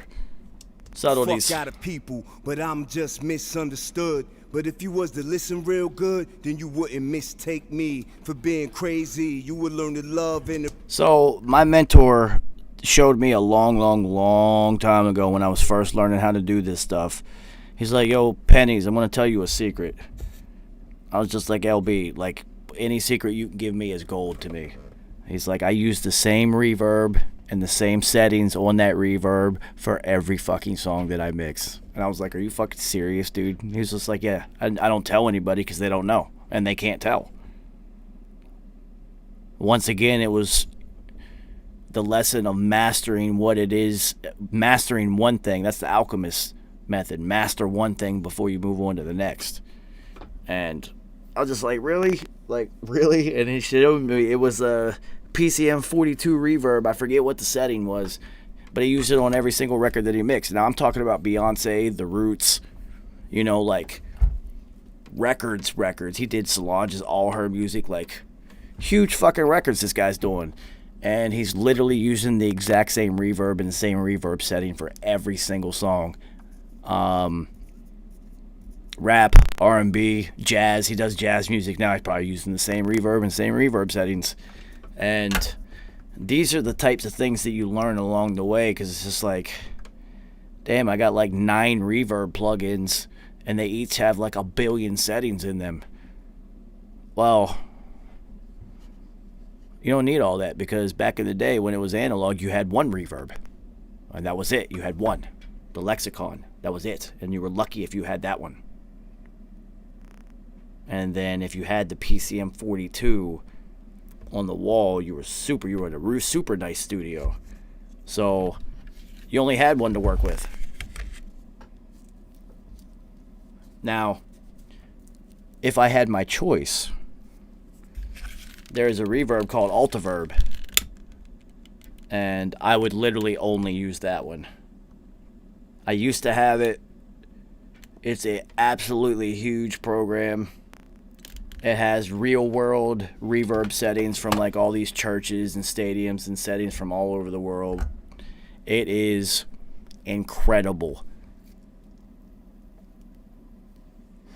But I don't, and it's not about what I don't have, it's about what I do have. Now, within this Oxford reverb, the shape selection is really key. I never leave it that thin. It's usually on the second or third. Fuck out. And then the taper and position are pretty crucial because you're setting where the main part of the reverb is kind of like heard. So once the vocals set, like where that kind of echoey, empty sound starts, and then the taper is how fast that tails off. So those are really kind of the only two that I would even fuck with. There's like 8 million knobs and then sliders and everything. It's really not that necessary. Just get dope with a few things. You always have to think that in the 50s when they were doing doo-wop, they had one microphone in the room when they recorded the entire song. The band, the singers, the main singer, everybody. Just one mic. They weren't able to multi-track, and they weren't able to record multiple things at once. But it still sounded amazing, so I always remember those things. You have to think, look, just go to dynamics alone. This is just compressors. I think that we did this once. I think there's 84 of them there. I probably use like 5. I've tried all of them. I just found the 4 or 5, the few that I like, and just use them for the things that I need them for. Fuck out of people, but I'm just misunderstood. But if you was to listen real good, then you wouldn't mistake me for being crazy. You would learn to love and appreciate me now. Hear me. Quarter note delay, simple, nothing crazy, just to create the other dimension. Now on the vocal bus, guaranteed that I'm going to have the trash on there, and I'm guaranteed that within the trash setting, Fuck out of people. that I'm going to delicate harmonics. Fuck out of people, but I'm just misunderstood. But if you was to listen real good, then you wouldn't mistake me. Now this saturate thing, there's a ton of different settings. A lot of them are really harsh. But clearly this says delicate harmonics. So now, if you think about on the harmonic level itself, now that I've added this one into the fold, and then once again, using the filter within trash is, I used to use the filter on the SSL channel, but I actually like this filter better because there's a little bit more individual control than just some knobs. So anyway, now that we think about harmonics within the vocals themselves, there's now 3 layers of harmonics on P's made vocals. There's one within Alloy, the Aphex Aural Exciter, and now there's the harmonics engine within the Isotope Trash. So we're looking at 3 levels of the harmonics. So now when you see me mix vocals, instead of doing the layering through harmonic engines, there's actually 4 because there's this one, the Maserati harmonics bus. So now there's 4 layer harmonics in order to build the round sound. Now you would see the buses full, and instead of just 4 or 5, I'll have 8 or 9 buses. And I'm more likely to use multi-bus compression in order to create the round total sound that I'm looking for instead of the harmonic layering. The harmonic layering tends to be a little bit more rigid and colder, a little bit more digital than using the multi-bus compression, because within Pro Tools itself, if you use an aux bus, for some reason, there's this thing that happens digitally where things just tighten up and they sound more coherent and together without you having to do anything. Nobody has been able to explain why it happened, and when it happened, there was no reason for them to fix it within the code, and it's just a thing. So that's why you'll always see, like with the vocals, you'll see the lead in doubles, but there's also a vocal bus. I'm definitely going to put them on a bus, because just by adding them to the bus, it sounds like you compress things together. Like once again, nobody knows why. No one's ever been able to explain it at Avid or Pro Tools or DigiDesign or whatever, why that shit happens, but it fucking happens. So, utilize it. Fuck out of people, but I'm just misunderstood. But if you was to listen real good, then you wouldn't mistake me for being crazy. Now, on the vocal bus itself, it says 9 and 10, which is going to be the harmonics bus. I sent some to the harmonics bus. Fuck out of people, but I'm just misunderstood. But if you was to listen real good, then you would. See, it's a little bit flatter. Fuck out of people. So, with the Maserati harmonics bus, what I'm doing there is going towards not the middle of the vocals, but just a little bit past that in the frequency range. Like the upper middle range is where that Maserati harmonics engine, that's what I use that one to focus on. Because so again, I'm doing harmonic engine layering. So each of the engines is going to be used for part of the frequency spectrum in order to layer them together. So the Maserati one is the upper middle. Fuck out of people, but I'm just misunderstood. You can hear it. I hope you can hear it. Fuck out of people, but I'm just misunderstood. But if you was to listen real good, then you wouldn't miss. It's a delicate way to make the vocals brighter without making them sharp.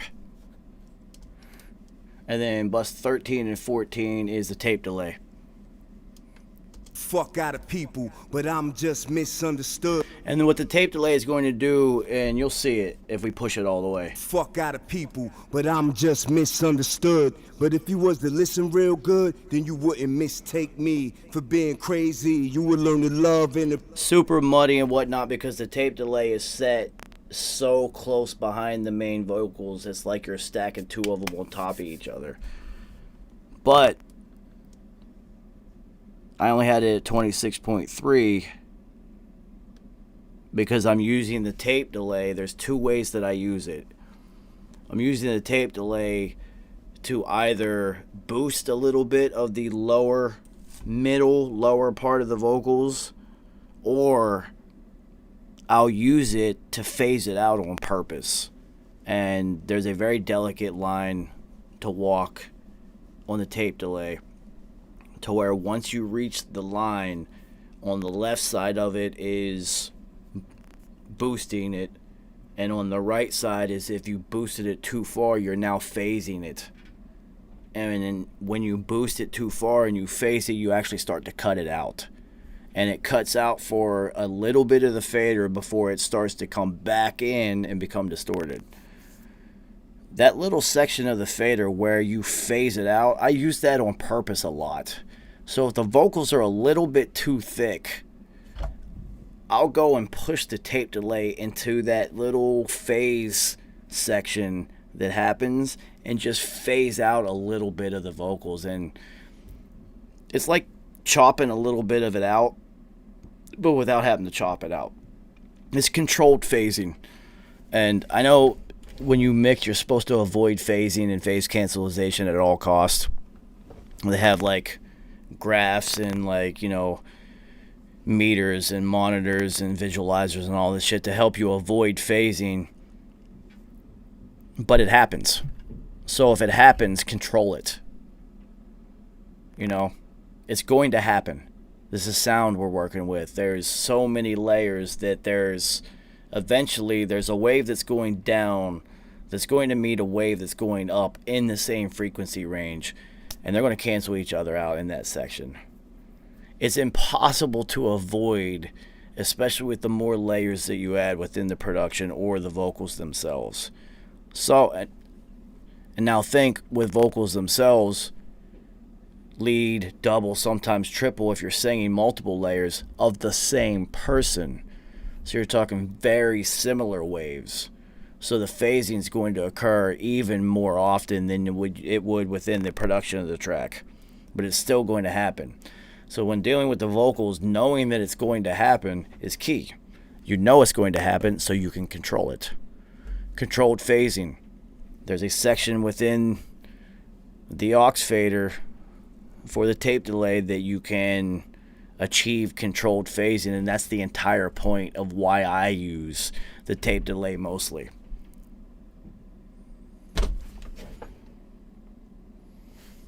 If I listened to myself say what I just said, I don't even think it would have made sense.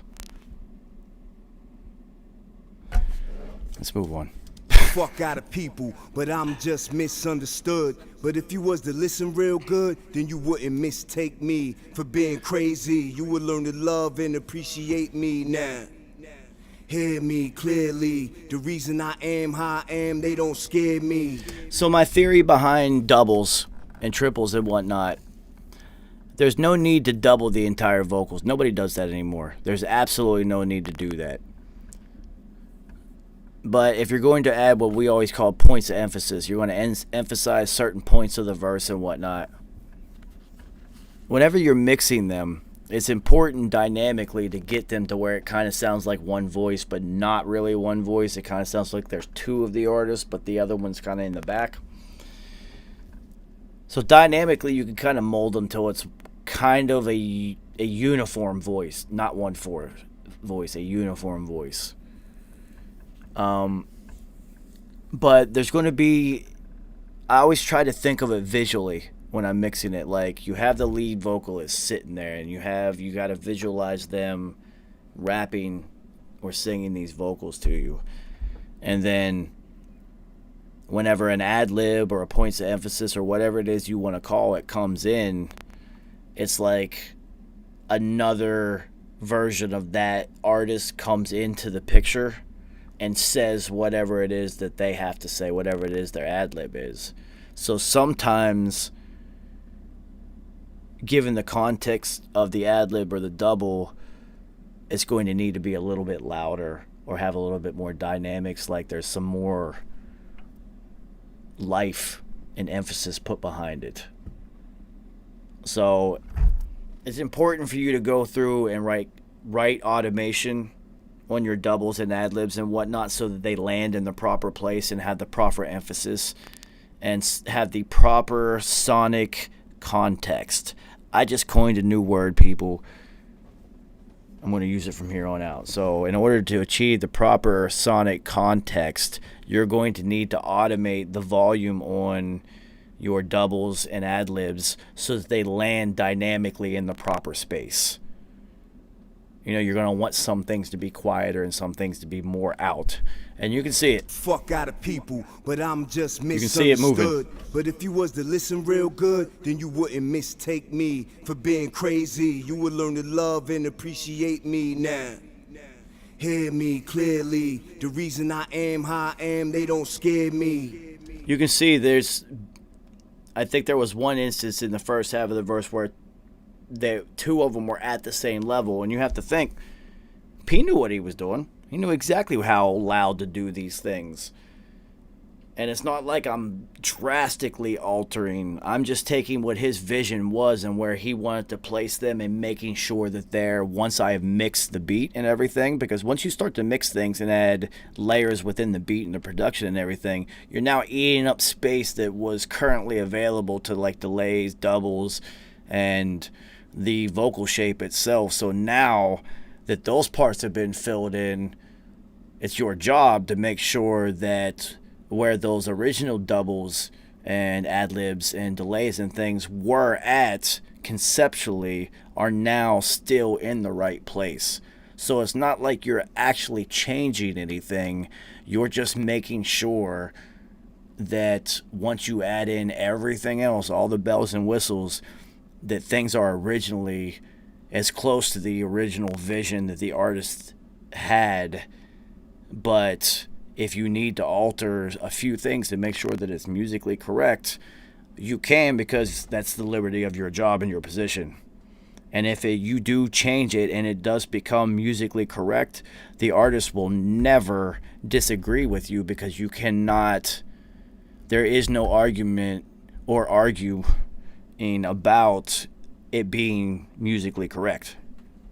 The key for this lesson is musically correct. So if you have to change something, move something a little bit, or change a delay or things like this, change the spacing or the dynamic presence of something so that it is music and everything is proper, it's going to feel right. So when you play it, you're not even going to have to explain what you did. It's just supposed to be that way. All you did is what you're supposed to do. If you go and explain it and go point it out, then there might be an issue. If you just do what you're supposed to and it comes out musically correct, nobody's ever going to say anything because it's right. Fuck out of people, but I'm just misunderstood. But if you was to listen real good, then you wouldn't mistake me for being crazy. So since there's not so much within the beat itself, now typically once I would figure out, where dynamically with compression and EQ and then bussing, or in this case, the aural exciter layering, the 4 layers, I think it's 4, right? Yeah, 4 layers of that. Once you figure out all those spots, how it's supposed to feel, I would always go back to the kick and then the bass, and to make sure that the low end of the beat is going to hit and not eat up too much of the vocals. But I can't really do that. You only have the bass on this one. Fuck out of people, but I'm just misunderstood. But if you was to listen real good, then you wouldn't mistake me for being crazy. You would learn to love and appreciate me now.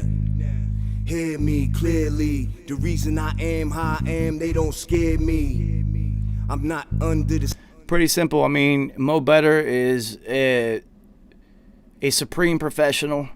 And when you're working with professionals, they have already figured out dynamic control and things like that. So once again, as a mixing engineer, I don't have to do much.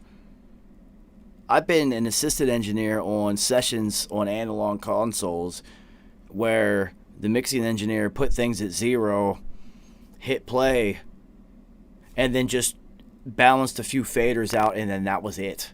Because things were recorded so well and performed so well by the band that you didn't really have to do much. So once we took off, all right, so now that the vocals are playing, you'll be able to especially hear it. Fuck out of people, but I'm just misunderstood. If I bypass this bass now, you're going to hear why I cut off the strings and the upper end transients on the bass sound. Because once you add into the vocals, those string sounds and whatnot really fight with where the vocals are at. Fuck out of people, but I'm just misunderstood. But if you was to listen... See, they're literally in the same gap. So now you can see, once we go back to fourth dimensionally, why I went and shelved this off and then cut this out. I guarantee you I shelved this off first. And then once I put this in and started hitting play, it was really about this one right here. Trying to find where I can cut that bass out so that it's not fighting the presence of P's vocals. Because when I have to mix P's vocals, it's really deep voice. You need to embrace that. And you also have to realize that when you're dealing with deep vocals, Trey the Truth, P, even the Fox, with you're going to have a fight with the bass and the lower part on like the main synths and things like that.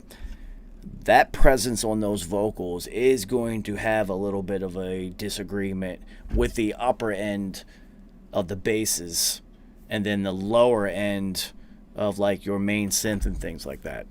So since these two are going to sit there and fight each other. Fuck out of people, but I'm just misunderstood. But if you was to listen real good, then you wouldn't mistake me for being crazy. You would learn to love and appreciate me now. Hear me clearly. The reason I am how I am, they don't scare me. Easily just tuck that bass right behind P's vocals where it's supposed to be. And that was the whole point of all of that. You know, when I'm literally was mixing this record, to achieve this right here, this arc, and then figuring out which section I needed to cut out in order to allow the bottom end of P's vocals and then the bass itself to be balanced. I can't tell you how long it took. It probably took hours of just playing, just literally just dialing things in. Yeah, it could have been achieved in a couple of minutes, but this bass in particular, those string sounds at the upper end, they clash so much with the vocals that I know that I spent a ton of time making sure. Fuck out of people, but You can hear it instantly when it's the upper notes and P's vocals just fuck out of people, but literally just, that bass just comes right out in front of P's vocals on those notes. Now, typically you could go through and automate those bass notes and try to control them dynamically, but the upper end of the frequency spectrum is still going to be on there. So fuck that shit. Cut it off. fuck out of people, but I'm just misunderstood. But if you was to listen real good, Now we don't have to fight with it at all. It just tucks it right in behind it where it's supposed to be. fuck out of people, but I'm just misunderstood. But if you was to listen real, fuck out of people, but I'm just misunderstood. So now you hear when he says miss, you hear that little click? Fuck out of people, but I'm just misunderstood. Trust me, I hear it too, and I always heard it. But the Fox remembers this. So when I was first learning how to use this plug-in pack and this version of Pro Tools and everything instead of the old version at the Mobb Deep studio, the session that I used in order to teach myself all of this was Sade, King of Sorrow. And what I learned within the King of Sorrow session is I soloed the vocals, and you could hear every single punch. It sounded like a click. But when you unsoloed the vocals, literally not even noticeable by anyone. You would never notice it amongst the music bed and everything like that. So that little click that happens that you hear on the word miss, I learned a long time ago that it always doesn't have to be flawless. It's about the end product. If the end product is flawless and whatnot, then nobody cares.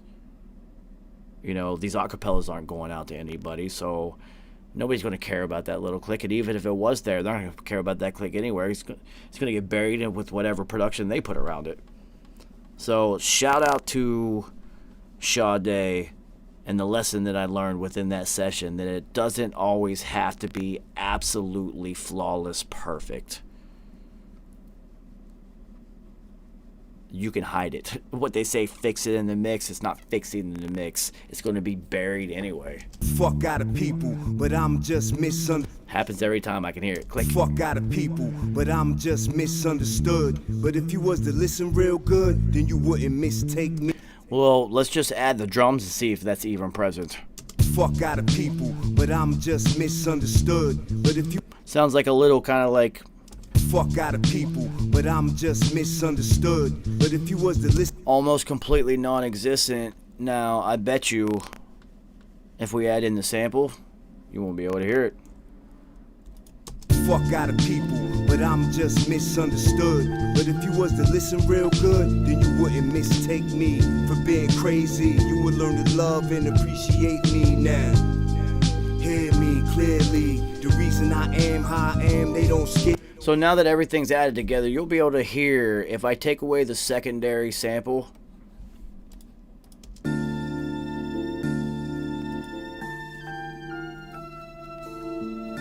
you hear how thin everything is. If I were to only have used one sample and had the vocals in there, Fuck out of people, but I'm just misunderstood. But if you was to listen real good, then you wouldn't mistake me for being crazy. You would learn to. alright, so you can feel it, right? The vocals are way out here. The sample that you can hear is way over here. So that's going to leave a gap here to here within your pan spectrum, right? Knowing that we cut off this much of the bottom end and this much of the top end, now you can see why the goal of this secondary sample was only this section. So the main sample was going to cover this end and make sure that it's nice and full. And then the vocals and the bass and the snare and everything are going to be in the middle. And they're all here. Well, since I don't have the instrumentation from the beat tracked out, I can't just take the piano and put it there and then the horns or whatever everywhere else I want to put them. I'm basically just stuck with that. Having a second copy of it allows you to take that second copy and shape it into whatever is necessary in order for you to fill in that gap. This shape right here is what shape the puzzle piece needed to be in order to fill in this gap, and you'll hear it when I unmute it. Fuck out of people, but I'm just misunderstood. But if you was to listen real good, then you wouldn't mistake me for being crazy. You would learn to love and appreciate me now. You can hear it, you can feel it, that now it's full here, it's now full here, and it's full here. So we have completed the mixing arc. If the sound is coming out from you, we have filled every gap of transmission. If you're sitting and viewing it as a sound bubble that is being pushed out as the song is being played, every part of that line has now been filled. Vocals, snare, bass, hats, all the other percussion. Secondary samples have filled in this huge gap here. And then the main sample is allowed to be free and allow the top end of the main sample to have its own entire space. So it is a profound difference between this. Fuck out of people, but I'm just misunderstood. But if you was to listen real good, then you wouldn't mistake me for being crazy. You would learn to love and appreciate me now. Hear me clearly, the reason I am how I am, they don't scare me. It's huge difference. So what I'm going to do now, I'm going to play it and I'm going to reverse the mute. I'm going to play just a secondary sample with the vocals. Fuck out of people, but I'm just misunderstood. But if you was to listen real good, then you wouldn't mistake me for being crazy. You would learn to love and appreciate me now. Hear me clear. And you can feel it. Vocals all in the center, and these are like bunched around the vocals. So we basically use this to create this like pocket for the vocals to fit in within the rest of the mix. And in lay terms, if you just want to be like, oh no, it just sounds like when you filter something. It does. It is filtered. You can see it. This is acting as just a filter. But it's not filter sweeping. It's going to stay like that. This is only a layer. Now, Mo Better is the one who started the first domino in this effect by giving me 2 layers that were already different instead of me having to do this myself. Now, this is something I've had to do many, many, many times. So if you have a sample and you kind of want to like find some way to separate parts of the sample and you really can't because it is, after all, just a 2-track, make a copy of it. Put them on top of each other. Take the first one, cut off the whole top end here, and just have it as the bottom end. And on the second one, cut off the whole bottom end and just have the top end. And then you can mix between the two of them. It's like you have at least 2 separate parts instead of just one big giant brick of sound that you've been given from some sample from, 1971 Russia or whatever. I don't know, Billy Lyons, what are you sampling these days? Fuck out of people, but I'm just misunderstood. But if you was to listen real good, then you wouldn't mistake me for being crazy. You would learn to love and appreciate me now. Hear me clearly, the reason I am how I am, they don't scare me. I'm not under the spell, I'm not trapped in a cycle, they can't pull the wool over my eyes. I see the truth. For all of our lives, we've been lied to, and I know. So, within the 2 samples playing on top of each other, there is some phasing going on, but once again, this is deliberate, controlled phasing. if you listen to it, the two samples playing on top of each other actually weave within each other as the beat is playing. It's one doesn't just stay here and here. They kind of weave within each. There's a dance that they're playing within phasing and unphasing, and that was all done intentionally. So I wish I could say that I was like dope enough to be able to like, this is exactly what I did to make that happen. And I went to this frequency and I did this and I turned this up like 1.6.183, blah, blah, blah. I did all this stuff. I don't know how exactly I did it. That's why this one took me longer to do what looks like a lot of simple things. It does not look like I did too much in order to mix this record. But what it did is I played with a lot of deliberate phasing and exciter layers on this one. It's a little different approach.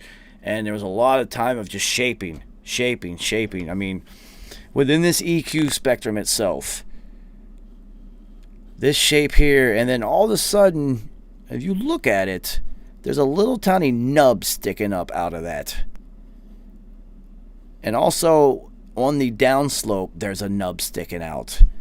And it's like, these are the little tiny variants that needed to be pushed and figured out. Who knows how long I swept that little tiny nub and how much I had that pushed up in order to push these two variants up, so that when those two variants from the other sample layer also hit, that there would be some intentional phasing, and within that intentional phasing is going to create this weave.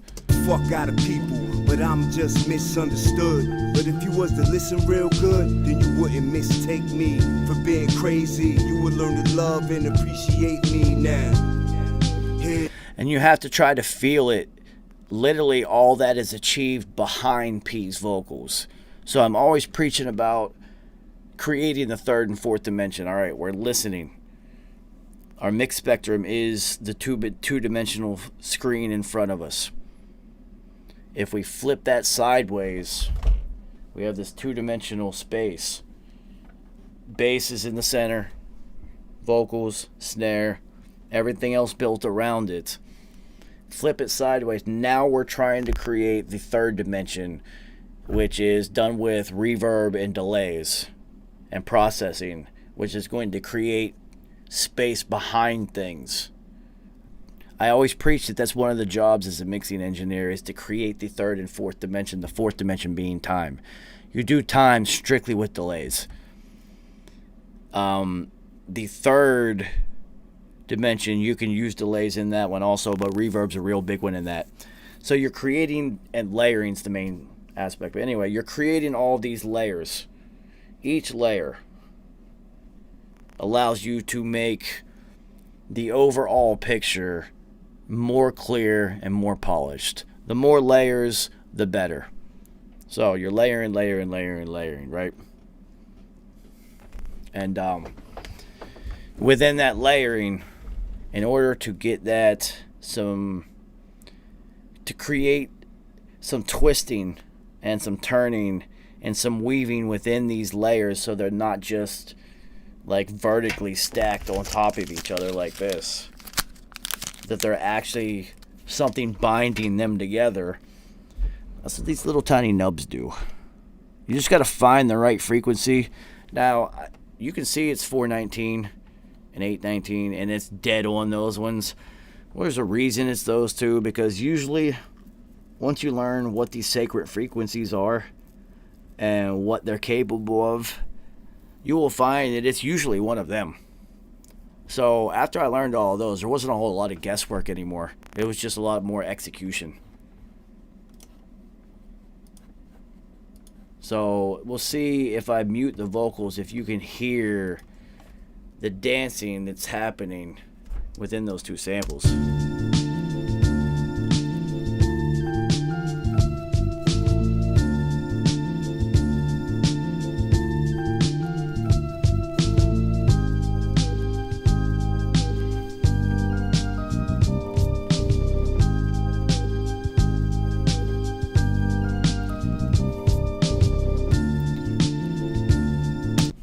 Alright, so once again, it's important to make sure that whatever all this nonsense that I'm doing behind all this weaving and all this stuff that nobody really cares about.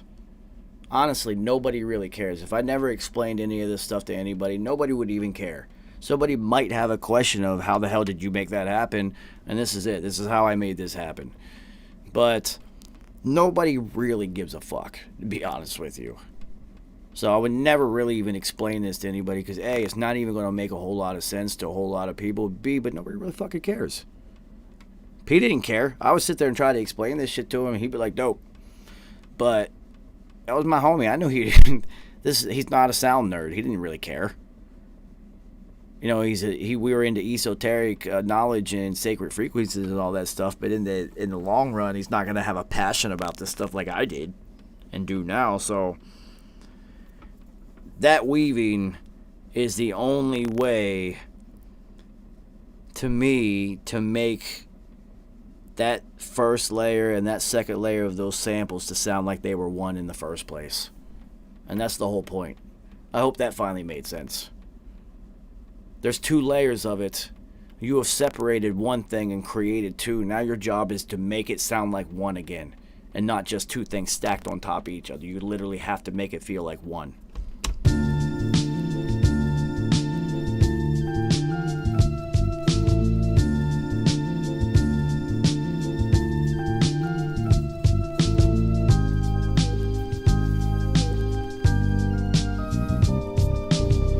With so much focus earlier when I spoke about those secondary chords within the main sample layer,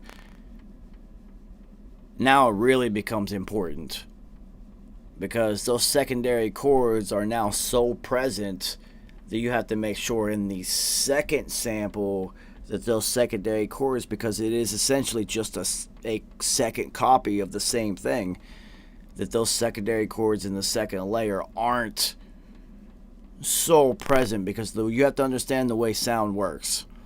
If something is like 3 dB and this is 3B and I put them together, it's not going to be 6 dB. It's going to be somewhere between 7 and 9. There's an exponential multiplication that happens when you add sounds together, and it's not always just 3 and 3 is going to make 6. That's not how it works. It actually becomes much bigger. So that's how acoustic labyrinths work. That's how Bose speakers work. How that little tiny speaker is able to make something so big come out of it. That's how Oswald Mills speakers work. That's how a lot of speaker companies, especially tweeters, now work, is that aspect of creating an echo chamber, a very small echo chamber within the speaker itself. So after it reverberates and echoes and creates a bunch of copies of itself, that when it comes out, those 8 copies I'm just saying 8 arbitrarily, but say those 8 copies of it come out, it's not like having 8 layers of 3 dBs. We're now up to like fucking 90 dBs or something. So instead of it being 24 total, what you would think, it's like massively huge. If you're into car audio, it's the kind of same thing as bridging an amp. It's the exact same concept. You can bridge that amp and double the output of one amp by doing that. So it's kind of the same concept. Because essentially, if you're bridging an amp, that is a voltage, which is a frequency of electricity. And these are sounds, which are frequencies.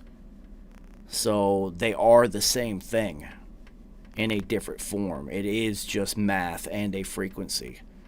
And once you understand that it is just math and a frequency, then you can start to figure out what it is that you need to learn in order to control these things. I can't control electricity or anything like that, but I can control sound frequencies. So I don't know what it is, though. I got to learn how to control electricity. I'm not really sure I want to be able to, but if I could, I would never need another lighter. And you see, this is how we go full circle on Beat Boutique. We have solved the lighter issue. We have broke down this mix, and now there's nothing left for me to do except shut the fuck up and hit play.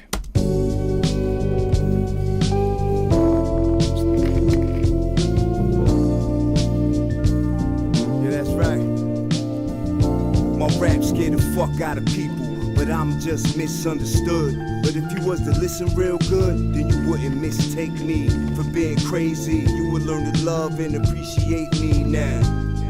Hear me clearly, the reason I am how I am, they don't scare me. I'm not under the spell, I'm not trapped in a cycle, they can't pull the wool over my eyes. I see the truth for all of our lives we've been lied to, and I know it's hard to accept, so we drink away the pain and party to death. Had so much sex, smoke so much weed, we just wanna have fun, we don't wanna think. We just wanna make dollars, we don't wanna make sense. We don't wanna pay attention, we just wanna pay the rent. Young niggas that blasphemy, no religion.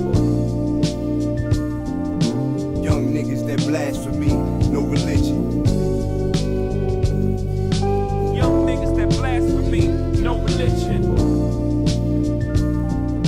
Young niggas that blasphemy, no religion. I don't wanna hear about the spiritual epiphany, G's. I'm not a role model, I just care about what make me. More money and celebrity power, more sex, drugs, and fame. A star for my name on that LA sidewalk. That's how you want me to be, ain't it? Cause when I do good, you hate it. But when I'm evil and reckless, you love it. Fanatics, y'all a bunch of sick motherfuckers. You need to grow up and open your minds. I put truth in the song, but you want lies. I put real in rap music, but you want fake. By the time you understand me, it'll be too late. You're so caught up in fantasy land, you so under the spell. I wish you luck, I wish you well. Real men drink water, we stay with our women and raise our daughters. And our little men too, and teach them the things they won't teach them in school. Like ancient black history and how to survive in these modern day times. There's no games being played, no kidding, no bullshitting there. No games being played, no kidding, no bullshitting, and no religion. Young niggas that blasphemy, no religion. Young niggas that blasphemy, no religion. This rap ain't right. Young niggas that blasphemy, no religion. Young niggas that blasphemy, no religion.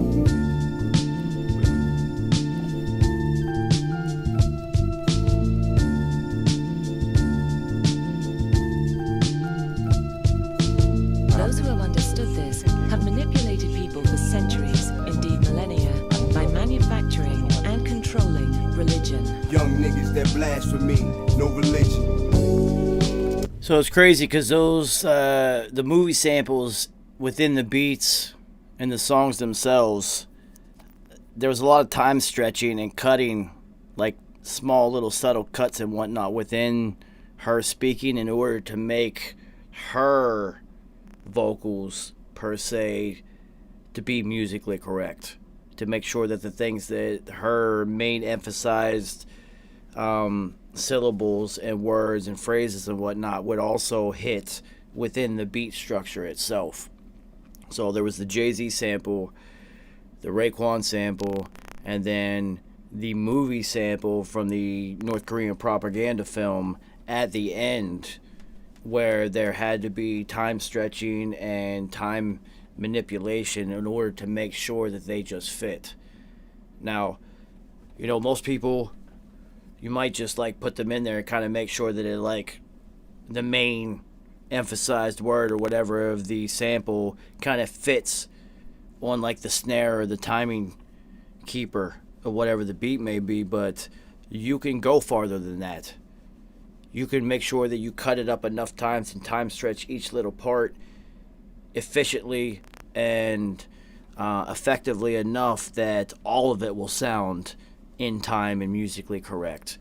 Because essentially you're taking samples from other fucking songs that were completely different tempos and trying to make them all fit this song's tempo. And you can see in this record, the tempo is right here. It's 87.123. It's not like this is your average tempo. Now, you might assume that it should have just been 87, and it probably was within Machine. But this is a different digital audio workstation, and there is going to be slight minute differences in word clocks.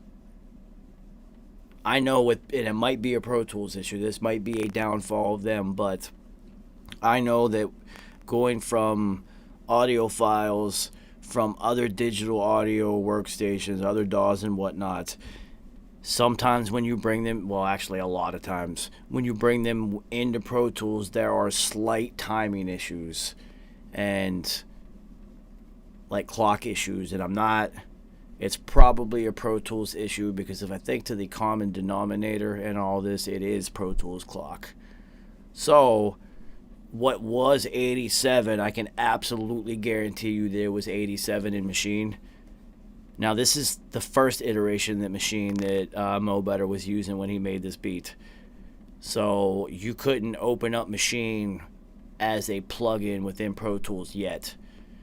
So going from Machine, jumping down to here, it ended up being 87.123. Now, it's funny if all the shit that I just said is completely false, and it was actually 87.123 in Machine. But given the history of Pro Tools clock issues and syncing up with exact tempos, and I'm talking down to the thousandths place, that there's always Pro Tools issues. Interesting. So, this has been a pretty easy one because, you know, within the beat itself, there were only a few things. There's a lot of small things done, and even if you look within the plugin structure, I'm not using a whole lot. Now, if you go to the Alloy, within the Alloy, even on the bass, I'm using the limiter and the EQ. And if you go to the Alloy on other things, you'll see that I'm using the EQ, the compressor, and the de-esser. And on the main one, I'm using the exciter in addition to that. So what typically might have been 4 other plugins within this vocal chain was all done within this one. Now, as I got more familiar with the Waves plugin set and with what I was doing with P's vocals and actually where I wanted to go with everything, it became, there were a lot more plugins came into the fold. You know, I had this theory a long time ago that I kind of, as plugins go, I kind of would rather use one that does all of them, that's really good, because then you're using the same math for all of them. It's the same algorithm for the EQ, the same set of math and equations for the exciter, same thing for the compressor, same thing for the de-esser. It's all the same math. There will be no issues when using all of them. And I always assumed, given the infancy of plugins and how they weren't really great in the beginning and way back, that the more that you add in from different manufacturers, that you might start having some clocking issues and some latency issues. So in order to avoid that, as I was less experienced, that's not the word I should use, less determined, I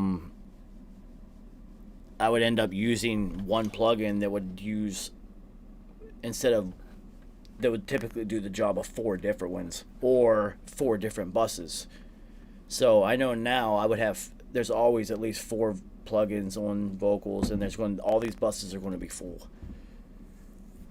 So it's funny, like I said, it's funny to sit here and see where I was at conceptually, where I was trying to figure out where I wanted to go, because the first couple records on Hegelian, I really was trying to feel it out and trying to, you know, because I worked at Infamous Studios for 6 or 7 years, something along that. So I'm literally using the same Pro Tools 5.1 and the same plugins for 7 years consecutively on everything. So I mean, it wasn't a bad thing because you get ultra comfortable with that set and familiar with that set. But you're also talking about working on a dinosaur. It was Pro Tools 5.1. It was stupid, but it's all you had. So I just worked with what I had. So when I got to 10 HD, then on the upgrade and started working on Hegelian, I kind of had to learn whole new sets of plugins. I had to learn all of them. And it's not like I needed to learn what a compressor does or learn none of that. All those secondary knobs, that noise knob, all these little knobs and buttons. What does that actually do when I press it or turn it, and how can I use that? And is this plugin even necessary? I have 84 compressors. Am I going to need 84? Fuck no, I'm not going to need 84. Am I ever going to use 84 of them? No, I'm going to use like 4 of them. So it's real interesting to go back in time right now and see these and see where I was at mentally. So what I would say is, in this time period, this so early on in mixing the album and working on it, that I was being pretty safe by not doing too much, because like I said, once again, I didn't have to. It was recorded really well. Mo Better also really knows what he's doing, so when he sends you stuff, it's not like you have to do too much anyway. So with something like this record, it really became a lot of polishing. All the time was spent just sanding with the finest of sandpapers. Only the finest of Cambodian breast milks. So really polishing, sanding, pushing the smallest little frequency bumps to just... There wasn't too much to do, but there was so much to do because all of the work to do... Alright, let me put it this way. Since it was recorded so well, this gave me the opportunity to take the time that I would normally spend just creating the shapes and everything, to take the shape that I was given and really, really polish it down to a sphere. A sphere is the hardest shape for a human to achieve in any form or to create. Nature does it all the time. We're not that dope. So a perfect sphere. So the goal is to try to create this sphere in a mix, this sound that is so round and cohesive. And when you're given vocals and beats and audio that is done really, really well, it's recorded really, really well, it's already been put into a ball. You don't have to create the ball and then try to start polishing. You can start with the polishing. And on this individual particular record, that's all this was. It was an absolute ton of polishing. The vocal booth was incredible. The vocal chain was perfect for what we were doing. Absolutely perfect. The artist is the GOAT, legendary, greatest of all time, 20 years plus in the game. I'm not going to have to do too much because the artist has worked with so many different people that they understand that they don't want to leave any of the vocal quality up to whichever engineer is hitting the buttons. Because if you're an artist of that caliber, especially a rapper, you're going to end up working with like 10,000 different engineers. You're going to so many different studios and doing features and all this shit. It's just retarded how many different people you end up working with. So in order to remove the multi-engineer facet of each one's going to do things a little bit different, and this one different experience levels and whatnot, the artists themselves has to be so polished and so precise in their recording method that it just comes out dope no matter who's pressing the button. Right? So in this case, this is one of those cases where everything was done so well, you're really getting a chance to just take out a toothbrush and just polish things instead of using a jackhammer. So it's midnight, perfect timing. I am out of it. golf course beat me up today. I'm tired. I'm hot. I'm hungry. I'm confused. I don't know what metaphysical presence is in my studio right now. But just, you gotta let me know what it is you want. And if you're trying to smoke, I got you. So Blasphemy. I didn't mean to do that. Anyway, I appreciate everybody coming through. I struggled through this one. My apologies. I always try to get better on the next one. I will continue on Thursdays to keep doing behind the mixes on Hegelian. For those of you who continue to fuck with me with Beat Boutique and make it all the way through the end of these episodes, because this is what we got at the end. So, if you want to enter May's Beat Battle, DM, Gmail me. I will get you the loot packs. We've got like 2 weeks left. And this month's battle is the theme song battle. We need a new theme song. The sample packs are available. Hit me. I'm going to make it happen. Andrew, congratulations on the victory, homie. You have unseated the king. I'm sure that Billy Lines is going to come back with a vengeance. As to everybody else, I appreciate you participating in the 333 beat battles. Shit is fucking fun. It's dope. I like where it's going and the things it's creating. And it just goes to show you, Billy Lines can't win them all. So I am looking forward to this month's beat battle, because we need a new theme song, everybody. So, until then, what is today? Today's Friday now. Billy Lines.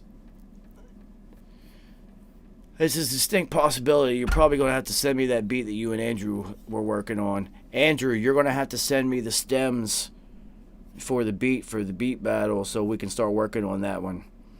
And you're also going to have to contact me so I can get your size and your address so I can send you everything that you have won with your victory. So congratulations, homie.